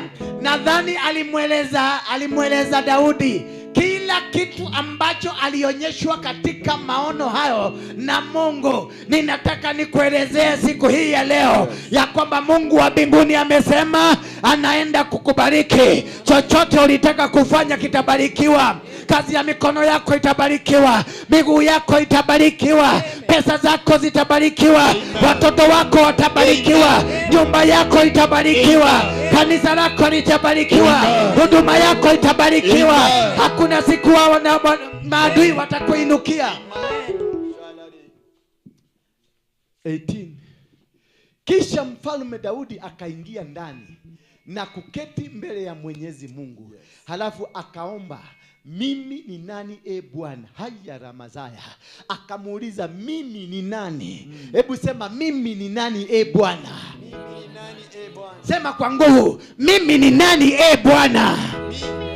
Mungu wangu na jamaa yangu, ni nini hata ukaniinua mpaka hapa nilipo leo? Yani nekee kwekete niye kadeo tarurakai haria ukinyetie, angalia pale umenifikisha. Mimi ni nani ukanifikisha kwenye malengo nimefika sasa, ukanifikisha kwenye level nimefika sasa? Who am I, God? What am I that you've given me this wonderful chance to serve you? Bwana Yesu asifiwe sana. May God of heaven bless you. Amen. May God of heaven bless you. Amen. May God of heaven bless you. Amen. Every chain that chained you may be broken in the mighty name of Jesus Christ. Kila mikanda iliyofunga biashara yako na iweze kukatika katika jina la Yesu Kristo. Kila minyororo walikufunga nayo ikatike. Kama ni uchawi na uganga, zote zikatike in the mighty name of Jesus Christ. Walizuia biashara yako, kutoka leo biashara ndio hiyo imeanza. Amen. They said you are not going to succeed. But today I decree and declare that success is your portion. Amen. They said you are not going to bear any fruit. But today I decree and I declare that you are going to bear fruit. And the fruit of your womb is going to be blessed. Amen. Walisema hakuna mbali utaenda. Yes. Today, I declare and decree that from today, that you shall travel all over the world. Amen. Anything that you will start shall come to be. Amen. Kila biashara utaanzisha itafaulu. Amen. Kila kazi utaanzisha itafaulu. Amen. Kila mipango mipya utapanga itafaulu. Amen. Kila njia mpya utapanga zitafaulu. Huyo Mungu wa mbinguni amesema, hakuna siku atakuacha. Hakuna siku atakutenga. Hakuna siku ataacha kukuhurumia. Hakuna siku atakuacha kwenye maadui. Hakuna siku utanyofika. Hakuna siku utadhoofika. Atakushika mkono ukiwa na giza. Atakushika mkono ukiwa mchana. Atakushika mkono ukiwa mgonjwa. Atakushika mkono kwenye biashara yako. Atakushika mkono kwenye huduma yako. In Jesus mighty name. Amen. Bwana Mungu anasema, kuna mambo ya kiukoo. Kuna mambo ya kiukoo ambayo yanatokana na majina. Maana shetani na huyo malaika wa baharini, kile kitu wanatumia ni kubadilisha jina. Majina yetu wakati tulikuwa tunabatizwa, hatukubatizwa majina ambayo ni rasmi. Tulipatiwa majina ambayo haisi rasmi kule mbinguni. Maana majina rasmi kule mbinguni yanafanana na majina ya malaika. Ndio unakuta malaika Michael anaitwa Mikael. Ndio unakuta Rafa anaitwa Rafael. Ndio unakuta Uri anaitwa Uriel. Ndio unakuta Jose anaitwa Josediel. Jesedekiel. Wote wanaongezewa El. Ndio unakuta naye Mungu anaitwa nani? Jehova Jire, Jehova Nisi. Maana kuna majina ya kule mbinguni. Kuna majina ya saint. Ukienda kwa Wakatoliki wanajua siri hiyo. Maana kuna majina ya kisaint. Wanamwambia Saint Peter, Saint Michael, Saint Nyala. Maana those are heavenly names, are angelic names. Ni maneno ya mbinguni. Majina ambayo hawawezi kushikwa na laana. Lakini wewe uliitwa Grace, wewe ukaitwa Rose, ukaitwa Mary, ukaitwa Ezekia, ukaitwa Francis. Lakini hakuna jina la kimalaika ambalo limeambatana na Francis. Lakini kama ungekuwa unaitwa Saint Francis, inakuwa kuna utulivu na protection ya kijina kutokana na anga ya kimalaika. Lakini walijua hivyo, wakabadilisha jina Hezekia kutoka Hezekias likaitwa Hezekiah. Likatoka kutoka Ezekiel likatoka kutoka kwa Ezekiel wakamuita Ezekieli, kwa maana walitaka kubadilisha hatima zako. They changed our names. They baptized our names. They instead gave us names that belong to the Queen of the Sea. The name you are carrying, Caroline, the name you are carrying, Mary, is not angelic name. That is why they are able to attack you. The Catholic people are very clever. They gave their children, instead of grace, they say gracious.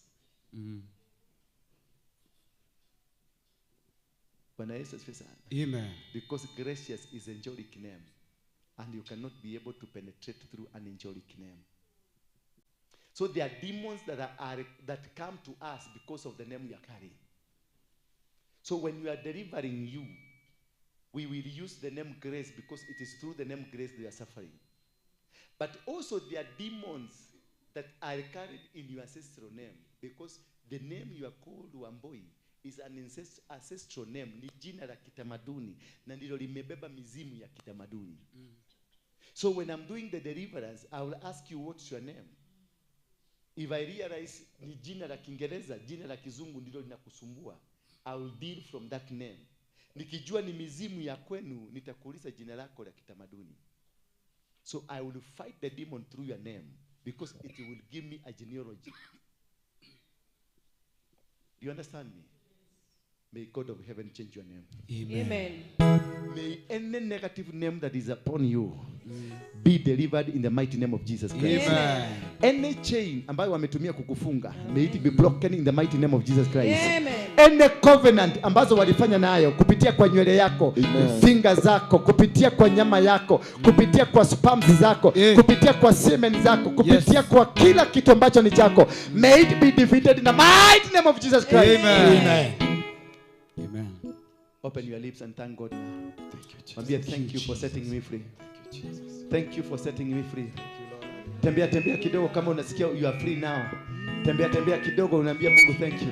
Nyosha miguu yako. Nyosha miguu yako, mwambie asante Mungu, asante Mungu, asante Mungu. Mwambie asante Mungu because you are faithful.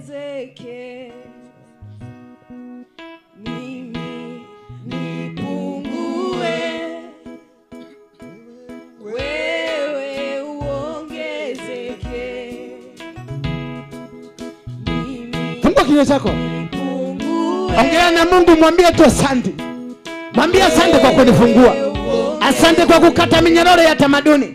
Kama ni jina lizungumzie, jina wa elimu lizungumzie, jina wa boy lizungumzie, jina wa njiko lizungumzie. Zungumzia hilo jina, zungumzia hilo jina, liambie kutoka leo hautafunga maisha yangu tena. Kutoka leo sitakuwa mtumishi wako, sitakuwa mateka wako. Kutoka leo sitakuwa mateka wako. Ambia jina, talk to that name. Ambia hilo jina, I am not party to you.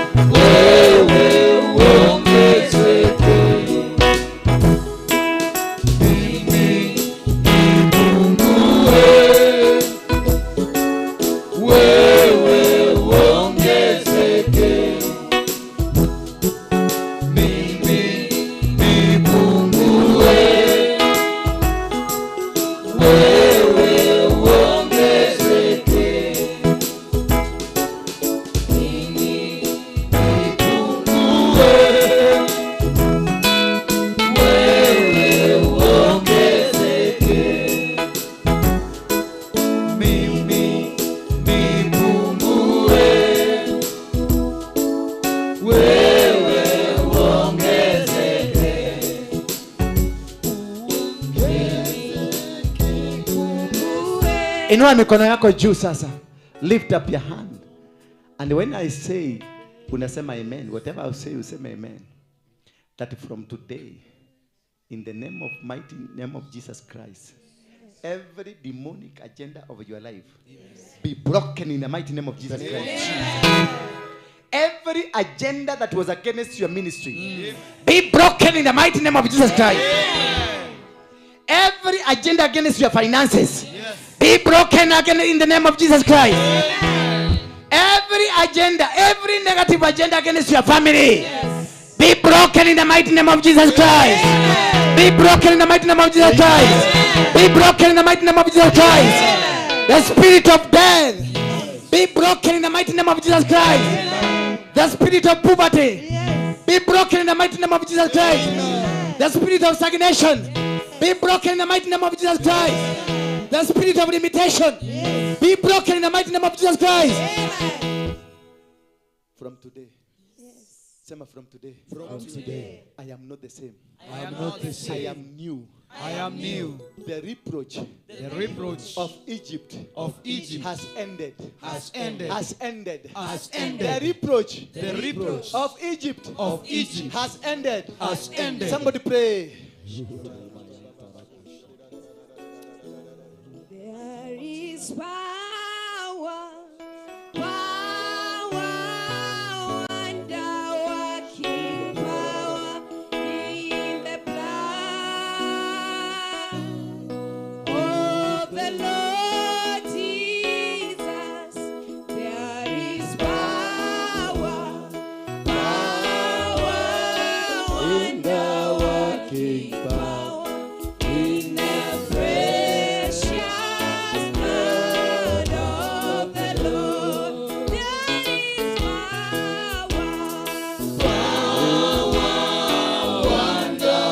Somebody sing. Kuna watu wanafunguliwa, kuna walishikwa mateka sasa wanaachwa huru, kuna nguvu za giza zinawaacha sasa, minyororo ambayo ilikuwa imewakamata imewacha. The power of darkness is losing you. Mipango ya shetani inaondoka.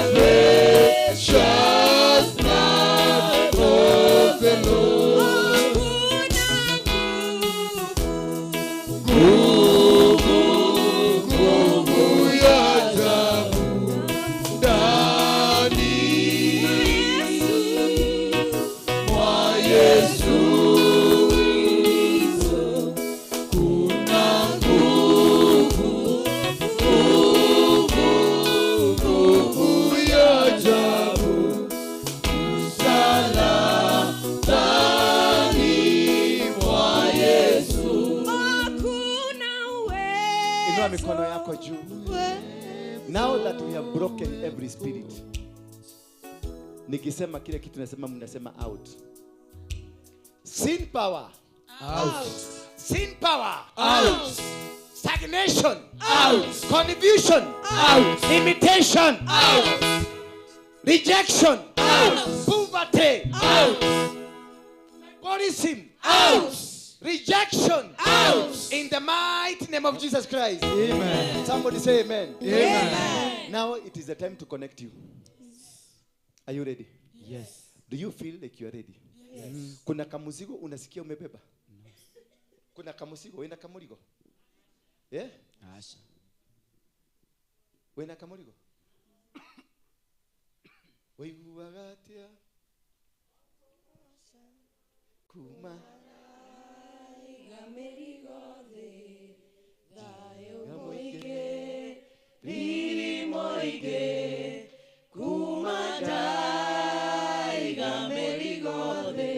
Oya mokoma kuna iguru ate kuma mothe merigo ĩrĩa yothe ndĩrakuĩte ndĩramĩiga thĩ. Oya moko na iguru tondu hena connection ĩroka.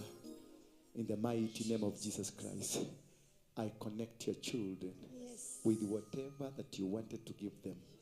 Ile kitu ambayo ulitaka Mungu akupatie sasa, anga imefunguka. Mwambie, just connect yourself. Kama ni huduma connect, kama ni mzee connect, kama ni mama connect, kama ni shamba connect, kama ni biashara connect, just connect. Connect now. Bingu imefunguka.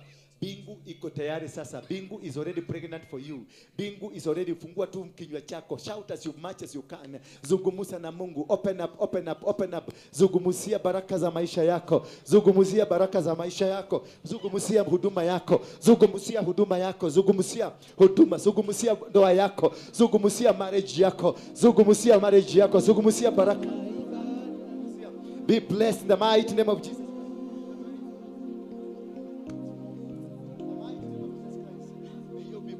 You are set free. You are loosed. I loose you. I loose you from covenants, demonic power, demonic covenants, demonic covenants, demonic covenants. I loose you, I connect you. Ninakushikanisha na baraka zako, ninakushikanisha na neema yako, ninakushikanisha na mbingu yako, ninakushikanisha na vibali zako, ninakushikanisha na vibali zako. Kubarika mbinguni, kubarika mbinguni, kubarika mbinguni. Be remembered in heaven, be remembered in heaven, be remembered in heaven, be remembered in heaven, be remembered in heaven, be remembered in heaven. Hosanna, Hosanna, tumwimbie Hosanna, Hosanna, Hosanna.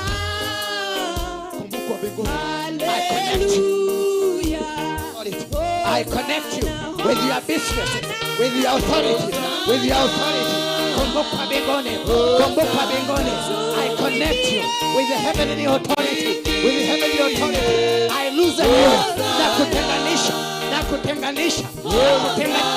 Ninakuconnect, ninakushikanisha, ninakushikanisha, ninakushikanisha. Na milango yako, ninakushikanisha, ninakushikanisha.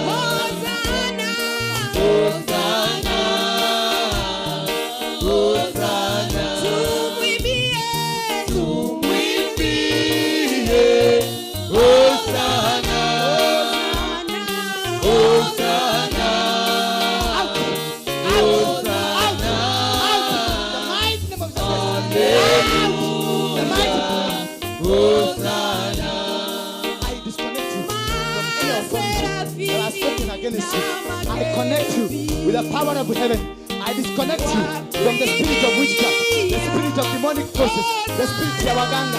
I disconnect you. Ninakushikanisha na baraka za mbinguni. I connect you with the heavenly power. I connect you with the heavenly power. I connect you with the heavenly power. I connect you. I connect you.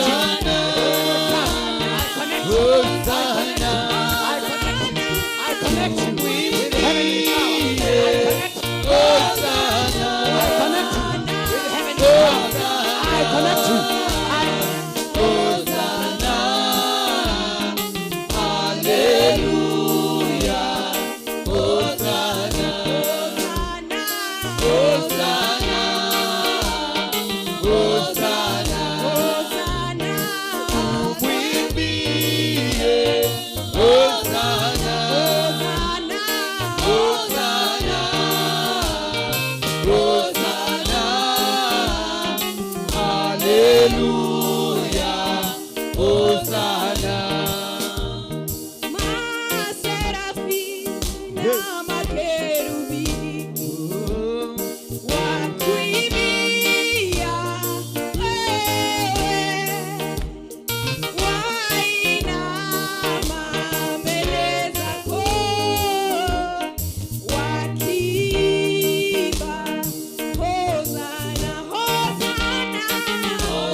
Bwana, yu hai,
One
jazwa na roho, moyo wangu upone. Nataka kuguswa na wewe. Nataka kuguswa na wewe. Nataka kuguswa na wewe. Moyo wangu upone. Karibu, Karibu, Yesu, karibu. Karibu, Yesu, karibu. Karibu, Yesu, karibu. Moyo wangu upone. nataka kuponywa na wewe. Nataka kuponywa na wewe. Nataka kuponywa na wewe. Moyo wangu upone. Karibu, Yesu, karibu. Karibu, Yesu, karibu. Karibu, Yesu, karibu. Moyo wangu upone. Nataka kunena na wewe. Nataka kunena na wewe. Nataka kunena na wewe. Moyo wangu upone. Karibu, Yesu, karibu. Karibu, Yesu, karibu. Karibu, Yesu, karibu. Moyo wangu upone. Touch me once more. Touch me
usiyeshindwa. Wewe uliyehesabia haki kwa neema yako, ni wewe usiyeshindwa. Utukufu na heshima Bwana ni zako Yahweh, ni zako usiyeshindwa.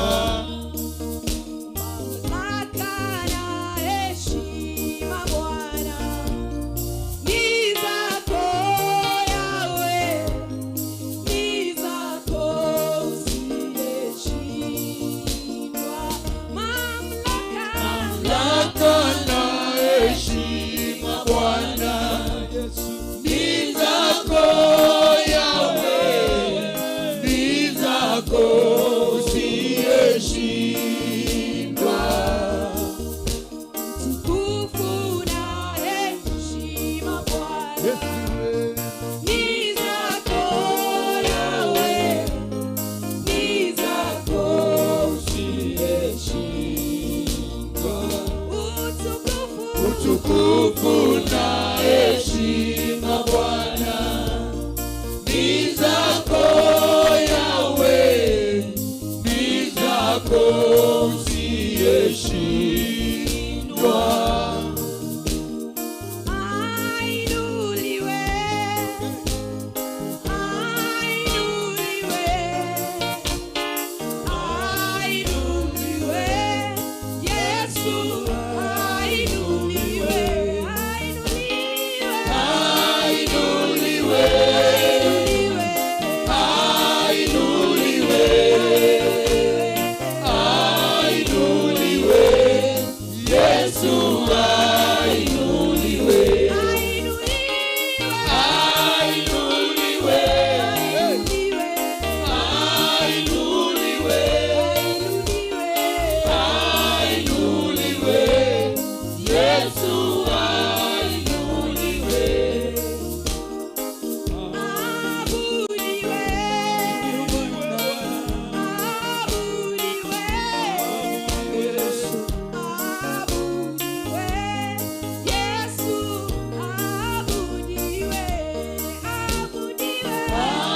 Abudiwe, abudiwe,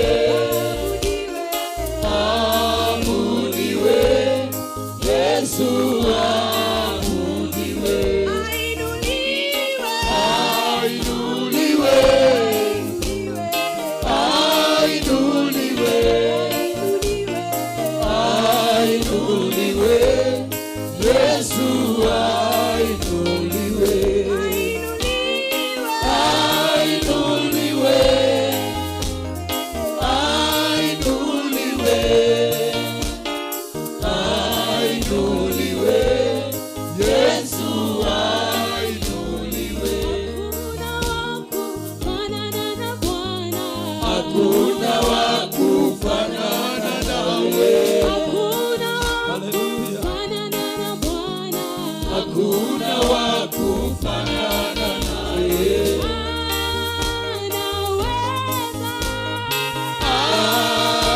Anaweza, anaweza, hakuna wa kufanana naye.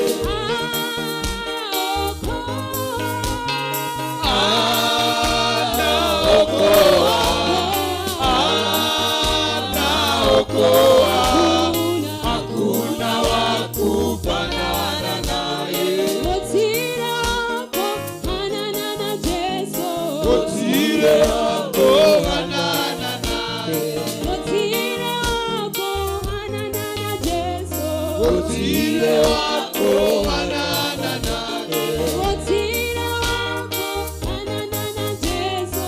Otile wako hanana naye.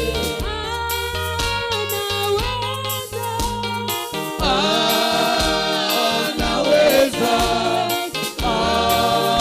anaweza, hakuna wa kufanana naye.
wewe tu Bwana, ni wewe tu,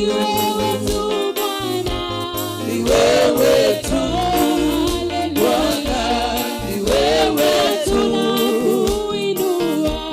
ni wewe tu Bwana, ni wewe tu, ni wewe tu Bwana, ni wewe tu.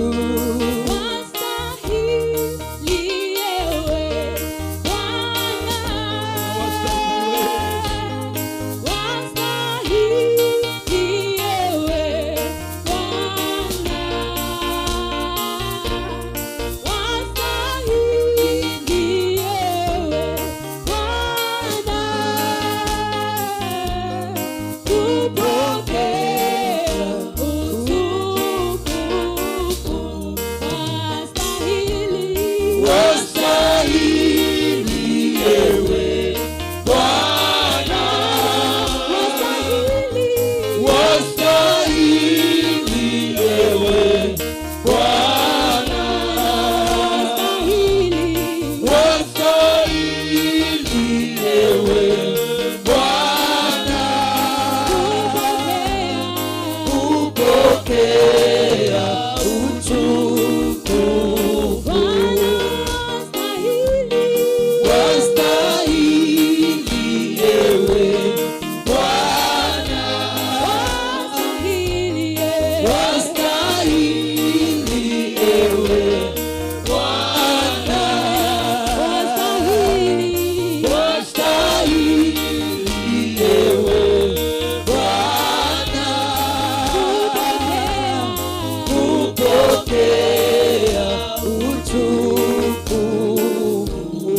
zetu Bwana.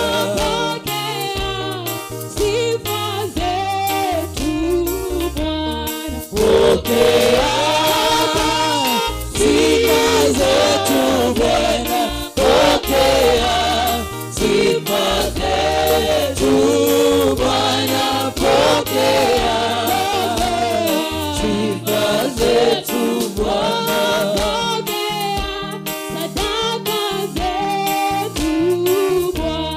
Pokea zetu Bwana. Pokea sadaka zetu Bwana. Pokea sadaka zetu Bwana. Asante Yesu, asante Yesu, asante Yesu.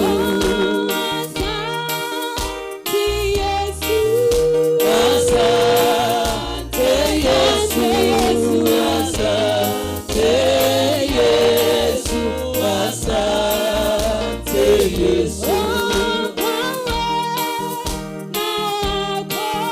Kwa wema wako, kwa wema wako, kwa wema wako.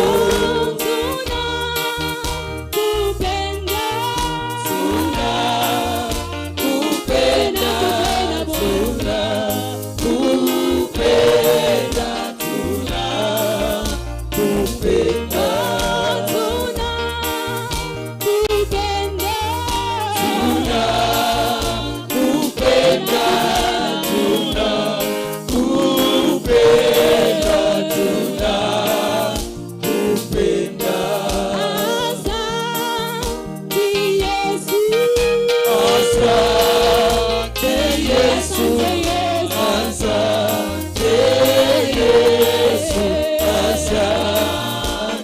Yesu.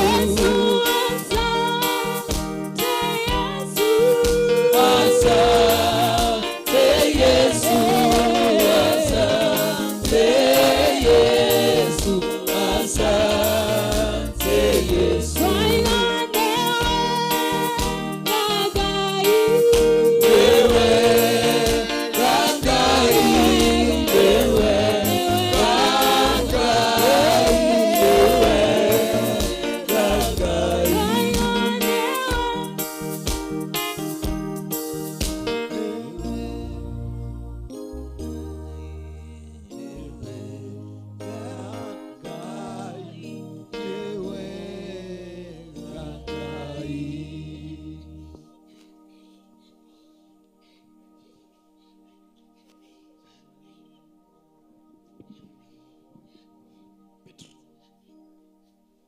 Hello. Mwachilie ni tu alale. Mfunike. Funika yeye. Mama unaitwa nani? Unaitwa nani? Unaitwa nani? Unaitwa nani?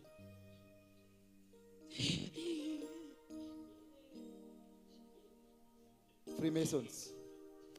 Masonic. Anza kubeba mizigo muondoke. Masonic, Freemasons. Whatever name you call yourself. Nguvu za Masoniki. Mapepo ya Masonic, Freemason. Out! In the name of Jesus.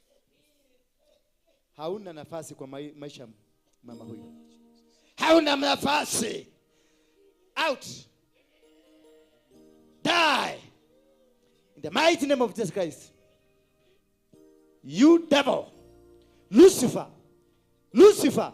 Mwache sasa. Beba mizigo yako. Beba mizigo. Ondoka. Mwache huru. Mwache huru. Fungua yeye. Fungua miguu yake. Fungua mikono yake. Fungua macho yake. Fungua masikio yake. Fungua mwili wake. In the mighty name of Jesus Christ.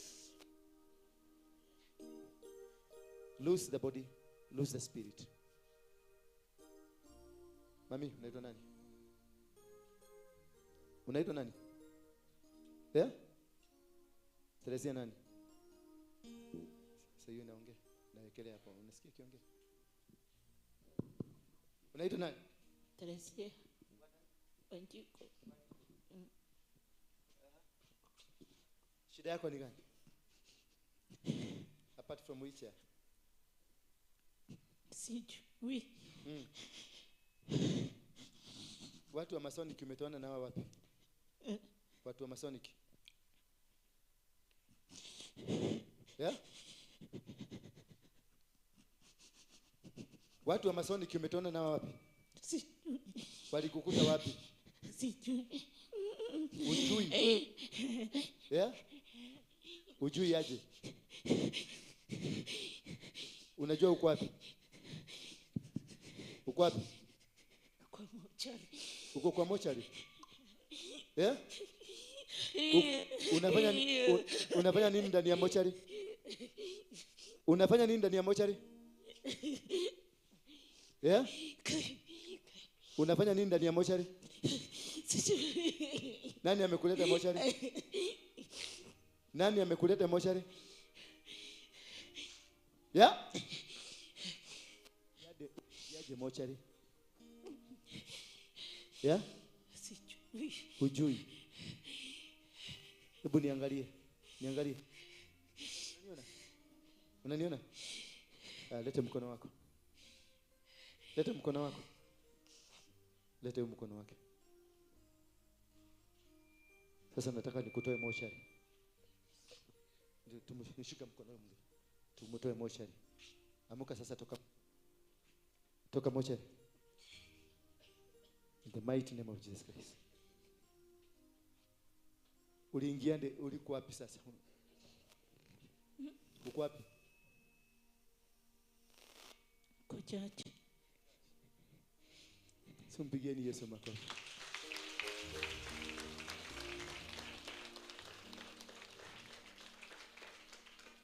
Wheelchair yako iko wapi? Ulikuja na wheelchair? Ilienda wapi? Sijui. Wameiba.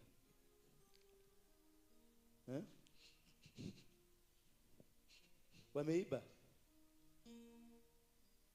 Utatembea na nini? Unaitwa nani? Wanjiko. Wanjiko. Wamboi ni nani? Sijui. Kwani ni wapi Wanjiko? Satellite. Yeah? Ni satellite. Satellite. Unafanya kazi gani? Sanga chips. Unaotanga ndoto aina gani? Nikikujiwa na mashetani. Ukikujiwa na mashetani wanakuambia aje?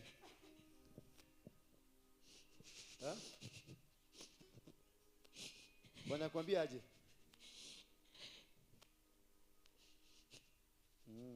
Si ndio?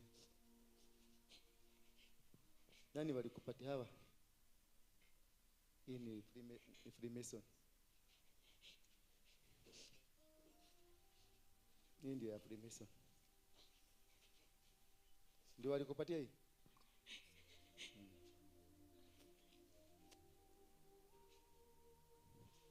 Walikupatia lini?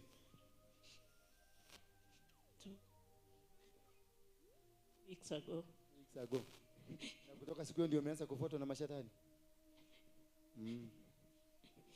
Hizi ni za, hii inaitwa The Church of Jesus Christ. Wako na Biblia yao. Of the Latter Saints. Wanakuanga na Biblia yao. The Mormons, ukigoogle utapata. They are Freemasons. Uko na? Uko na kitabu? Iko wapi? Wewe ni wao? Inanisema. Leta hiyo kiti yake tutakaze. Lakini itabidi tumununulie ingine hii. Hii walitoka sababu watu wanataka kukuua. Hii wanataka kuua wewe, wanataka kutoa sacrifice. Ninafunga kila kitu katika jina la Yesu Kristo. Hii toa hii. Toeni hiyo karatasi. Hii ndio natumia nini? Ngoja. Fanya hivi. Simu utamtafutie ingine. Wheelchair ni pesa ngapi?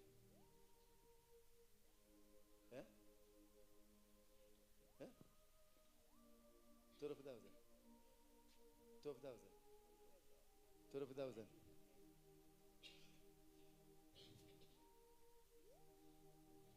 Si tusaidiane kununua nyingine. Tutoe hii, tuchukue hii as Freemason tuondoe. Mtanisaidia kununua? Tutafuta 15,000, si ndio? Tunaweza saa hii? Tunaweza? Ndoto hote. Wai ndio horo hizi. Ndio horo. Kila mtu ameregeshwa destiny yake.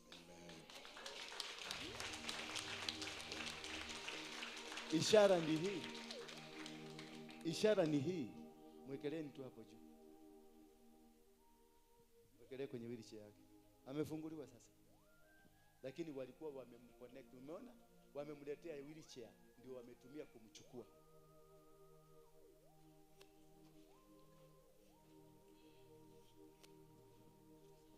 Wheelchair ndio wametumia fanya nini? Kumchukua. Sasa wewe jiulize walitumia nini? Wanaweza kuchukua walitumia sodo pad yako.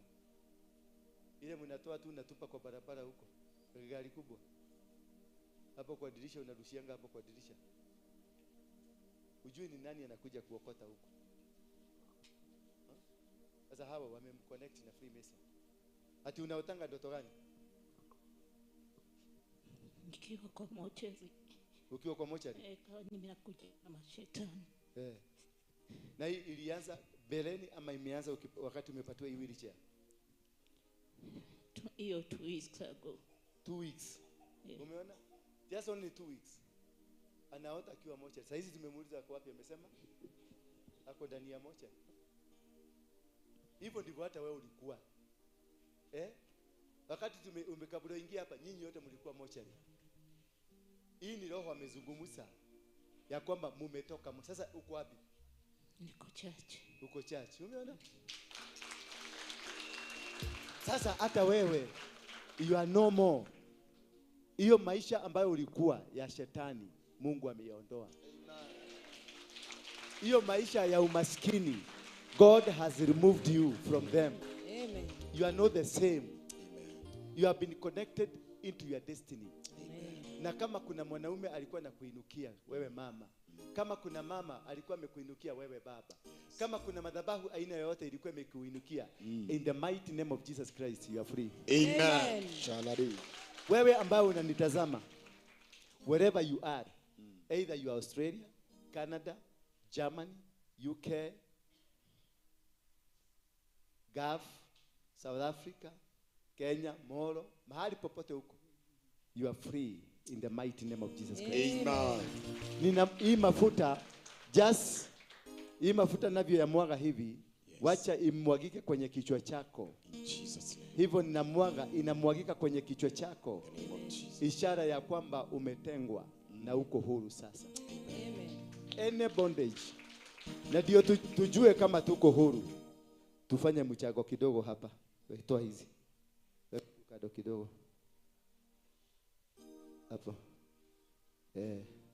Sasa wekeleeni pesa hapa za mchago. Ya hii wheelchair. Kwa sababu lazima tumutoe. Huwezi kuosha mtu umuvalishe nguo chafu.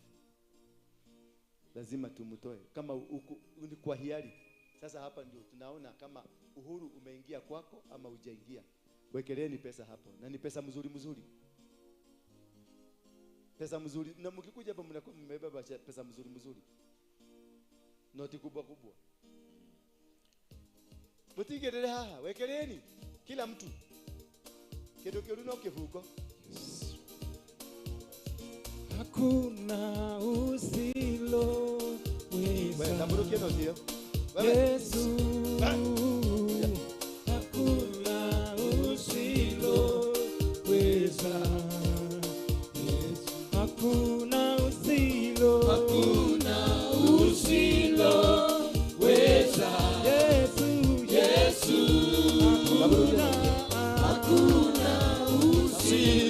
usiloweza. Yesu, Hakuna usilo. hakuna usiloweza. Yesu, Yesu, hakuna usilo. hakuna usiloweza. Yesu, Hakuna usilo. hakuna usiloweza. Yesu wangu. Yesu, Hakuna usilo.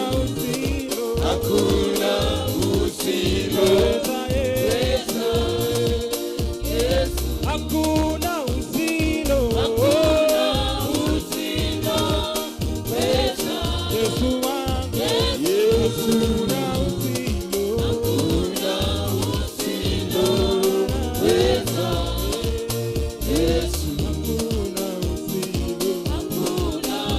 usiloweza.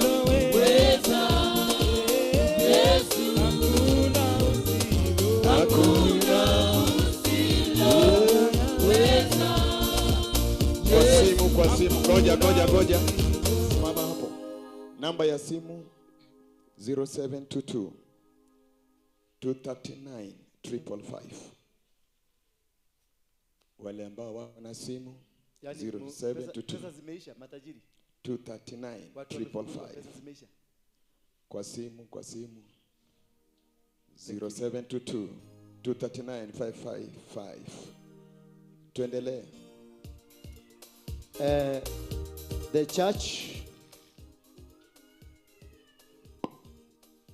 The Church of Jesus Christ of the Latter Saints, in other words, Freemasons, number 666. I declare you powerless Jesus. In the blood of Jesus' name. Jesus. Amen. Amen.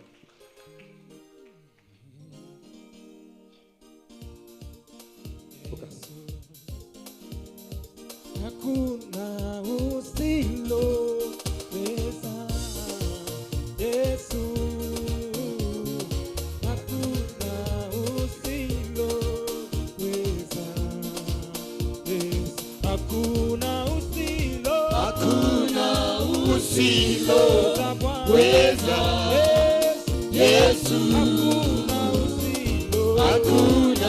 usiloweza. Yesu, hakuna usiloweza. Yesu. Habari zenu. Nzuri. Salimia mwenzako. Umwambie nimefunguliwa. I am free. Mwambie I am completely free. I am completely free.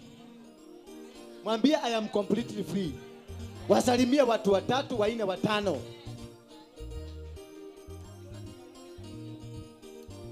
Wasalimie. Tell your father I'm free. Ambia babako I'm free. Yes.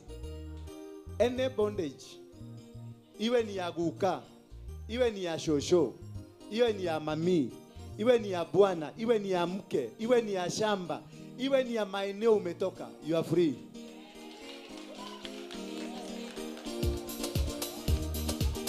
Sasa twende.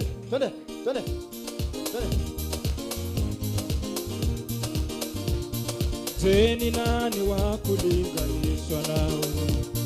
Teni nani wa kufananishwa nawe? Teni nani wa kulinganishwa nawe? Teni nani wa kufananishwa? Teni nani wa kulinganishwa nawe? Teni nani wa kufananishwa nawe? Teni nani wa kulinganishwa nawe? Teni nani wa kufananishwa nawe? Teni nani wa kulinganishwa nawe? Teni nani wa kufananishwa nawe? Teni nani wa kulinganishwa nawe? Teni nani wa kufananishwa nawe? Teni nani wa kulinganishwa nawe?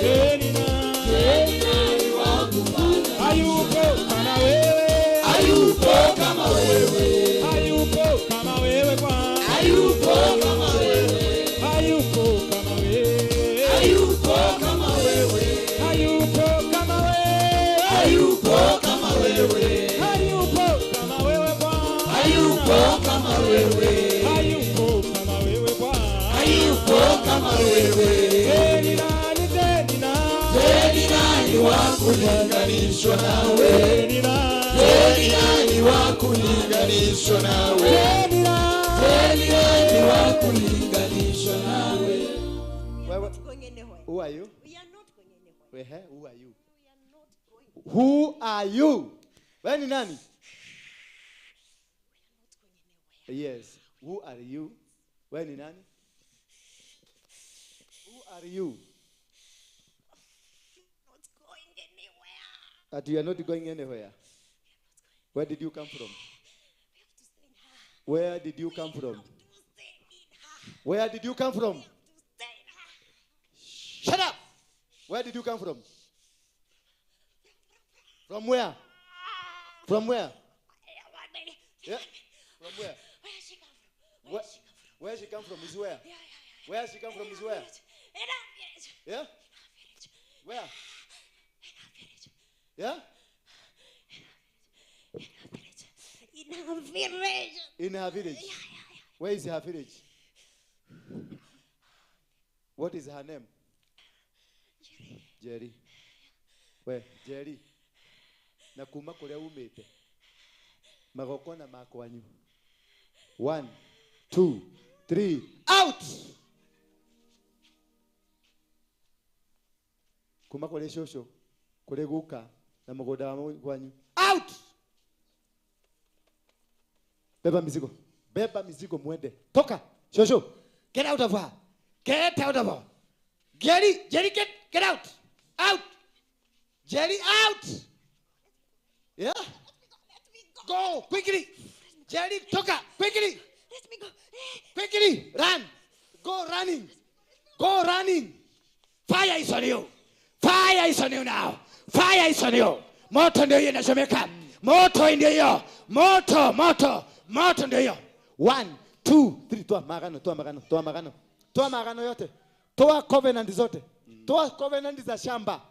Toa covenant za shamba. Idhito. Toa mahali umeweka idhito zote. Toa mahali umeshimba kwa shamba. Toa ngoa zote. Toa kwa watoto ambao umeweka. Toa wote ambao umeweka. Toa. Remove them. Set them free. Waachilie sasa waende huru. Waachilie. Umewafunga miaka ngapi? Out. 1, 2, 3.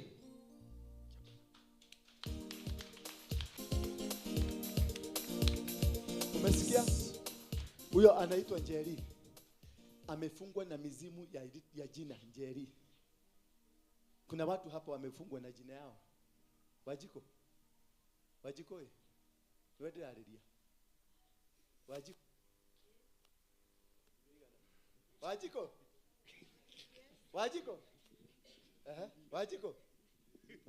Wajiko. Jerry. Wakoi. Wairimo. Wageshi. Baleto masio. Ni mama muhede.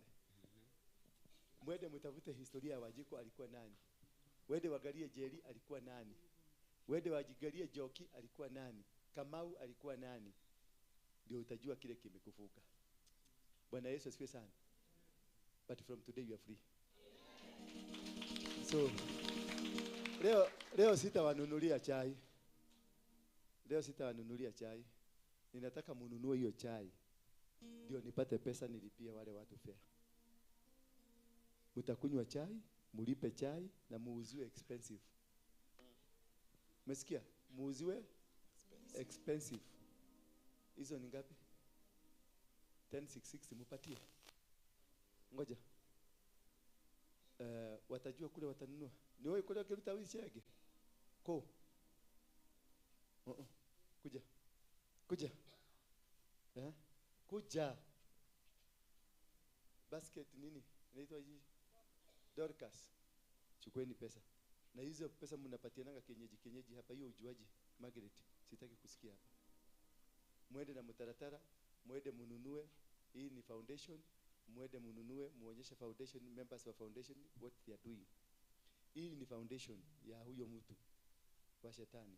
Na nyinyi mkuwe na foundation ya mtu wa Mungu. Mwende mtafute hiyo wheelchair, muite ile community wamekuja nao. Kama ni kwao nyumbani, mwende mumwatembelee, mwende na watu wa media, mumpokeze, kila mtu ajue pesa ile walitoa ilienda na ilifanya kazi. Umeniona? Lakini msiende kuweka 3, 4, 5 days, no. Msiwekee ule mama mwingine mmemwekea pesa which is not good. Unanielewa? Mumpatie boss. Fanyeni chap chap, kesho huyo mama hii wheelchair ituchukuliwe, hii tutachoma, mununue the same. Hii mleta tuchome. Na tuchome watu wao wakiona. Kwa ofisi yao iko pale nini? Iko pale Stima Plaza. Hapo ndio kwa ofisi ya hao watu. Na they are devil worshippers. Wanavaa shati ya white na trouser ya black. Vijana watu wawili wanatembea pamoja huko wakitembea kwa boma. Bwana ninosha maneti nasio. Ndio gediete. Kwa hivyo kanisa ijue what you have done. That is what we call transparency. Imebaki pesa, mjue sahi Google, ujue ni pesa ngapi tutaongeza, hiyo iko juu nitaongeza. Alafu mama apatiwe wheelchair. Alafu mami, unafanyanga kazi gani? Nauzanga chips. Nauzanga chips? Ni nini nyingine unaweza taka kuuza? Greengrocer. Greengrocer. Una mahali pa kuuzia? Eh. Ni kama pesa ngapi kuanzisha greengrocer? Ya greengrocer sijaijua. Enda ufanye, unaweza kuja Jumatano? Haya. We mchukue hiyo jukumu, muende mjue kwake.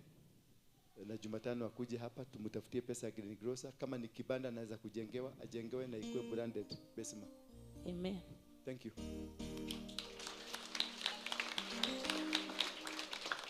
Kwa hivyo mkunywe chai. Ninarudi hapa 4:30 for the evening service. Wale wanataka kwenda nyumbani, edeni. Umesikia? Watu wa kwenda kupika edeni, kuja kijana. Youth, kujeni. Mtu yote anajiita youth, kuja hapa. Kuja hapa. Every youth. Buju. Uko na miaka ngapi? Ikia tu, karibu tu. Adua yako tunafanya nini? When are we planning for your wedding? Youth nataka mayouth wote. Good. I want nani. We, niandikie majina yao yote na namba zao za simu. I want to have a meeting with you. Sijui kama tutapanga na Saturday. I need to come, mkuje tukule, nitawapikia tukule. Tuulizane maswali. Si ndio? Tuulizane kwa sababu yeye ni youth. Unafikiria utakuwa youth mpaka miaka gapi? Ama unafikiria tunakuogopa kwa sababu yeye ni youth? Na kama yeye ni youth, what are you doing? Bwana asifiwe. Ama ni kushinda kwa katuni tu na TikTok? I want to know what you do. I want to invest with you. Umesikia? Na wewe kama ni mtu wa kupiga watu geta, uache. Uliwacha lini? Niliumianga. Wenye uliumia. Sasa unafinya watu ya kiaje? Mimi? Nilikuwa niko na boki nikajikata tu. Nikajikata. Sawa. Umesikia? I want to know what is the idea you have. How can I help you? Are you getting me? Kwa hivyo niandikie majina hawa wote. Wote mtakaa sehemu moja. Mkae chini. I need your name, your number ya phone na your ID kama umefikisha miaka ya ID. Ndio kinyetia miaka ya ID. Uko na ID. Lakini unaweza kuwa na namba na beside it weke namba moja ya mzazi ama ya baba ama ya mama, because ningetaka kuongea na baba yako ama mama yako. Si ndio? Ndio nifahamishe mama yako na baba yako niko na nyinyi. Na ningetaka kufanya muradi na nyinyi. I want to do an investment with you. Are you getting me? Na Penina, kutoka leo wewe ni pastor wa youth. Hawa ni watoto wako. Hawa ni watoto wako, uwatunze, uwalee ningetaka kujumulisha, huyu atakupatia list, combine, mtafute leadership mpya, leadership mpya, ndio tuanze kazi pamoja, si ndio? So I want to know passion yako ni nini. I want to know how can I help you, because I want to create a vibrant youth movement in this country. Bwana Yesu asifiwe sana. Na automatically wale watu wa Mfalme wa Amani Foundation, automatically these are the members of Mfalme wa Amani Foundation. I want you to be leading in the foundation. Si ndio? Ndio tujue ni projects tutafanya ni gani, what can you do? Akili yako ni gani, ama una akili mingi? Kama una mingi tuchote ya mtu mwingine tuweke yako kidogo. Si ndio? Ndio tuone how to change life, because I know you can be able to do business. I can be able to do something good for your future. I want to build you. Umenielewa? Na hapa ni discipline. Hapa ni nini? Hata wewe ni youth. Ndio hata ni youth. Yeah? Ni mgeni? Tunataka youth. Wewe ni youth? Okay, enda huko nyuma kidogo, nitakuita hapo. Simama tu pale nyuma. Kwa hivyo all the youth, I want to understand you, I want to know you, and we can plan for a Saturday. Is it okay, Saturday? Coming Saturday? Kuna kitu Saturday? Yeah? Practice. Itatuzuia. Practice nitawapikia, mimi ndio nitawapikia. Tukiwa na haka kasiana. Sinajua kupika? Utapika nini? I will provide. What dish unataka kutupikia nini? Tupatie menu. Huyu ndiye atakuwa head chief chef. Chief chef. Si ndio? Mpigeni makofi. Ndiye atakuwa chief chef. Kwa hivyo utakuja tupangane, ututengeneze ka budget, tutakulia tu hapa. Tutatengenezea maneno. Hata wewe ni youth. Ni mke umekosa ama ni miaka mingi? Na unabeba paka bakora. Wewe ni youth, una miaka ngapi? 28. Na wewe? 22. Dahiana kwa nenda 22. Sawa, nendeni mkae chini, mtafute sehemu moja. Nendeni kwa kakona pale, ndio mchukuliwe majina yenu yote. Akoro mtu wote mzee. Mtu wote mwenye amekula pesa ya Kenya karibu yote. Ejo ni nyomoto bende nyomorete pesa ya Kenya kijazigathira. Yakeyo kere meki muno nakaia muongerere kitatha 40. Niguo na mutikarware. Athuri othe uria kuja padi. Wasotu wote. Kuna indo ciao. Akoro othe na uria wa wheelchair. Wazee wote. Kama wewe ni mzee kuja huko. Na wageni. Visitors.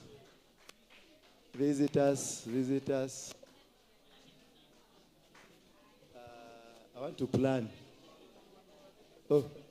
About it.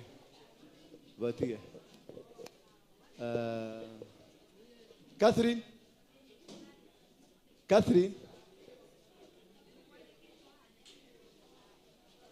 We. Dihare. Wewe wacha kuchokoza huyu.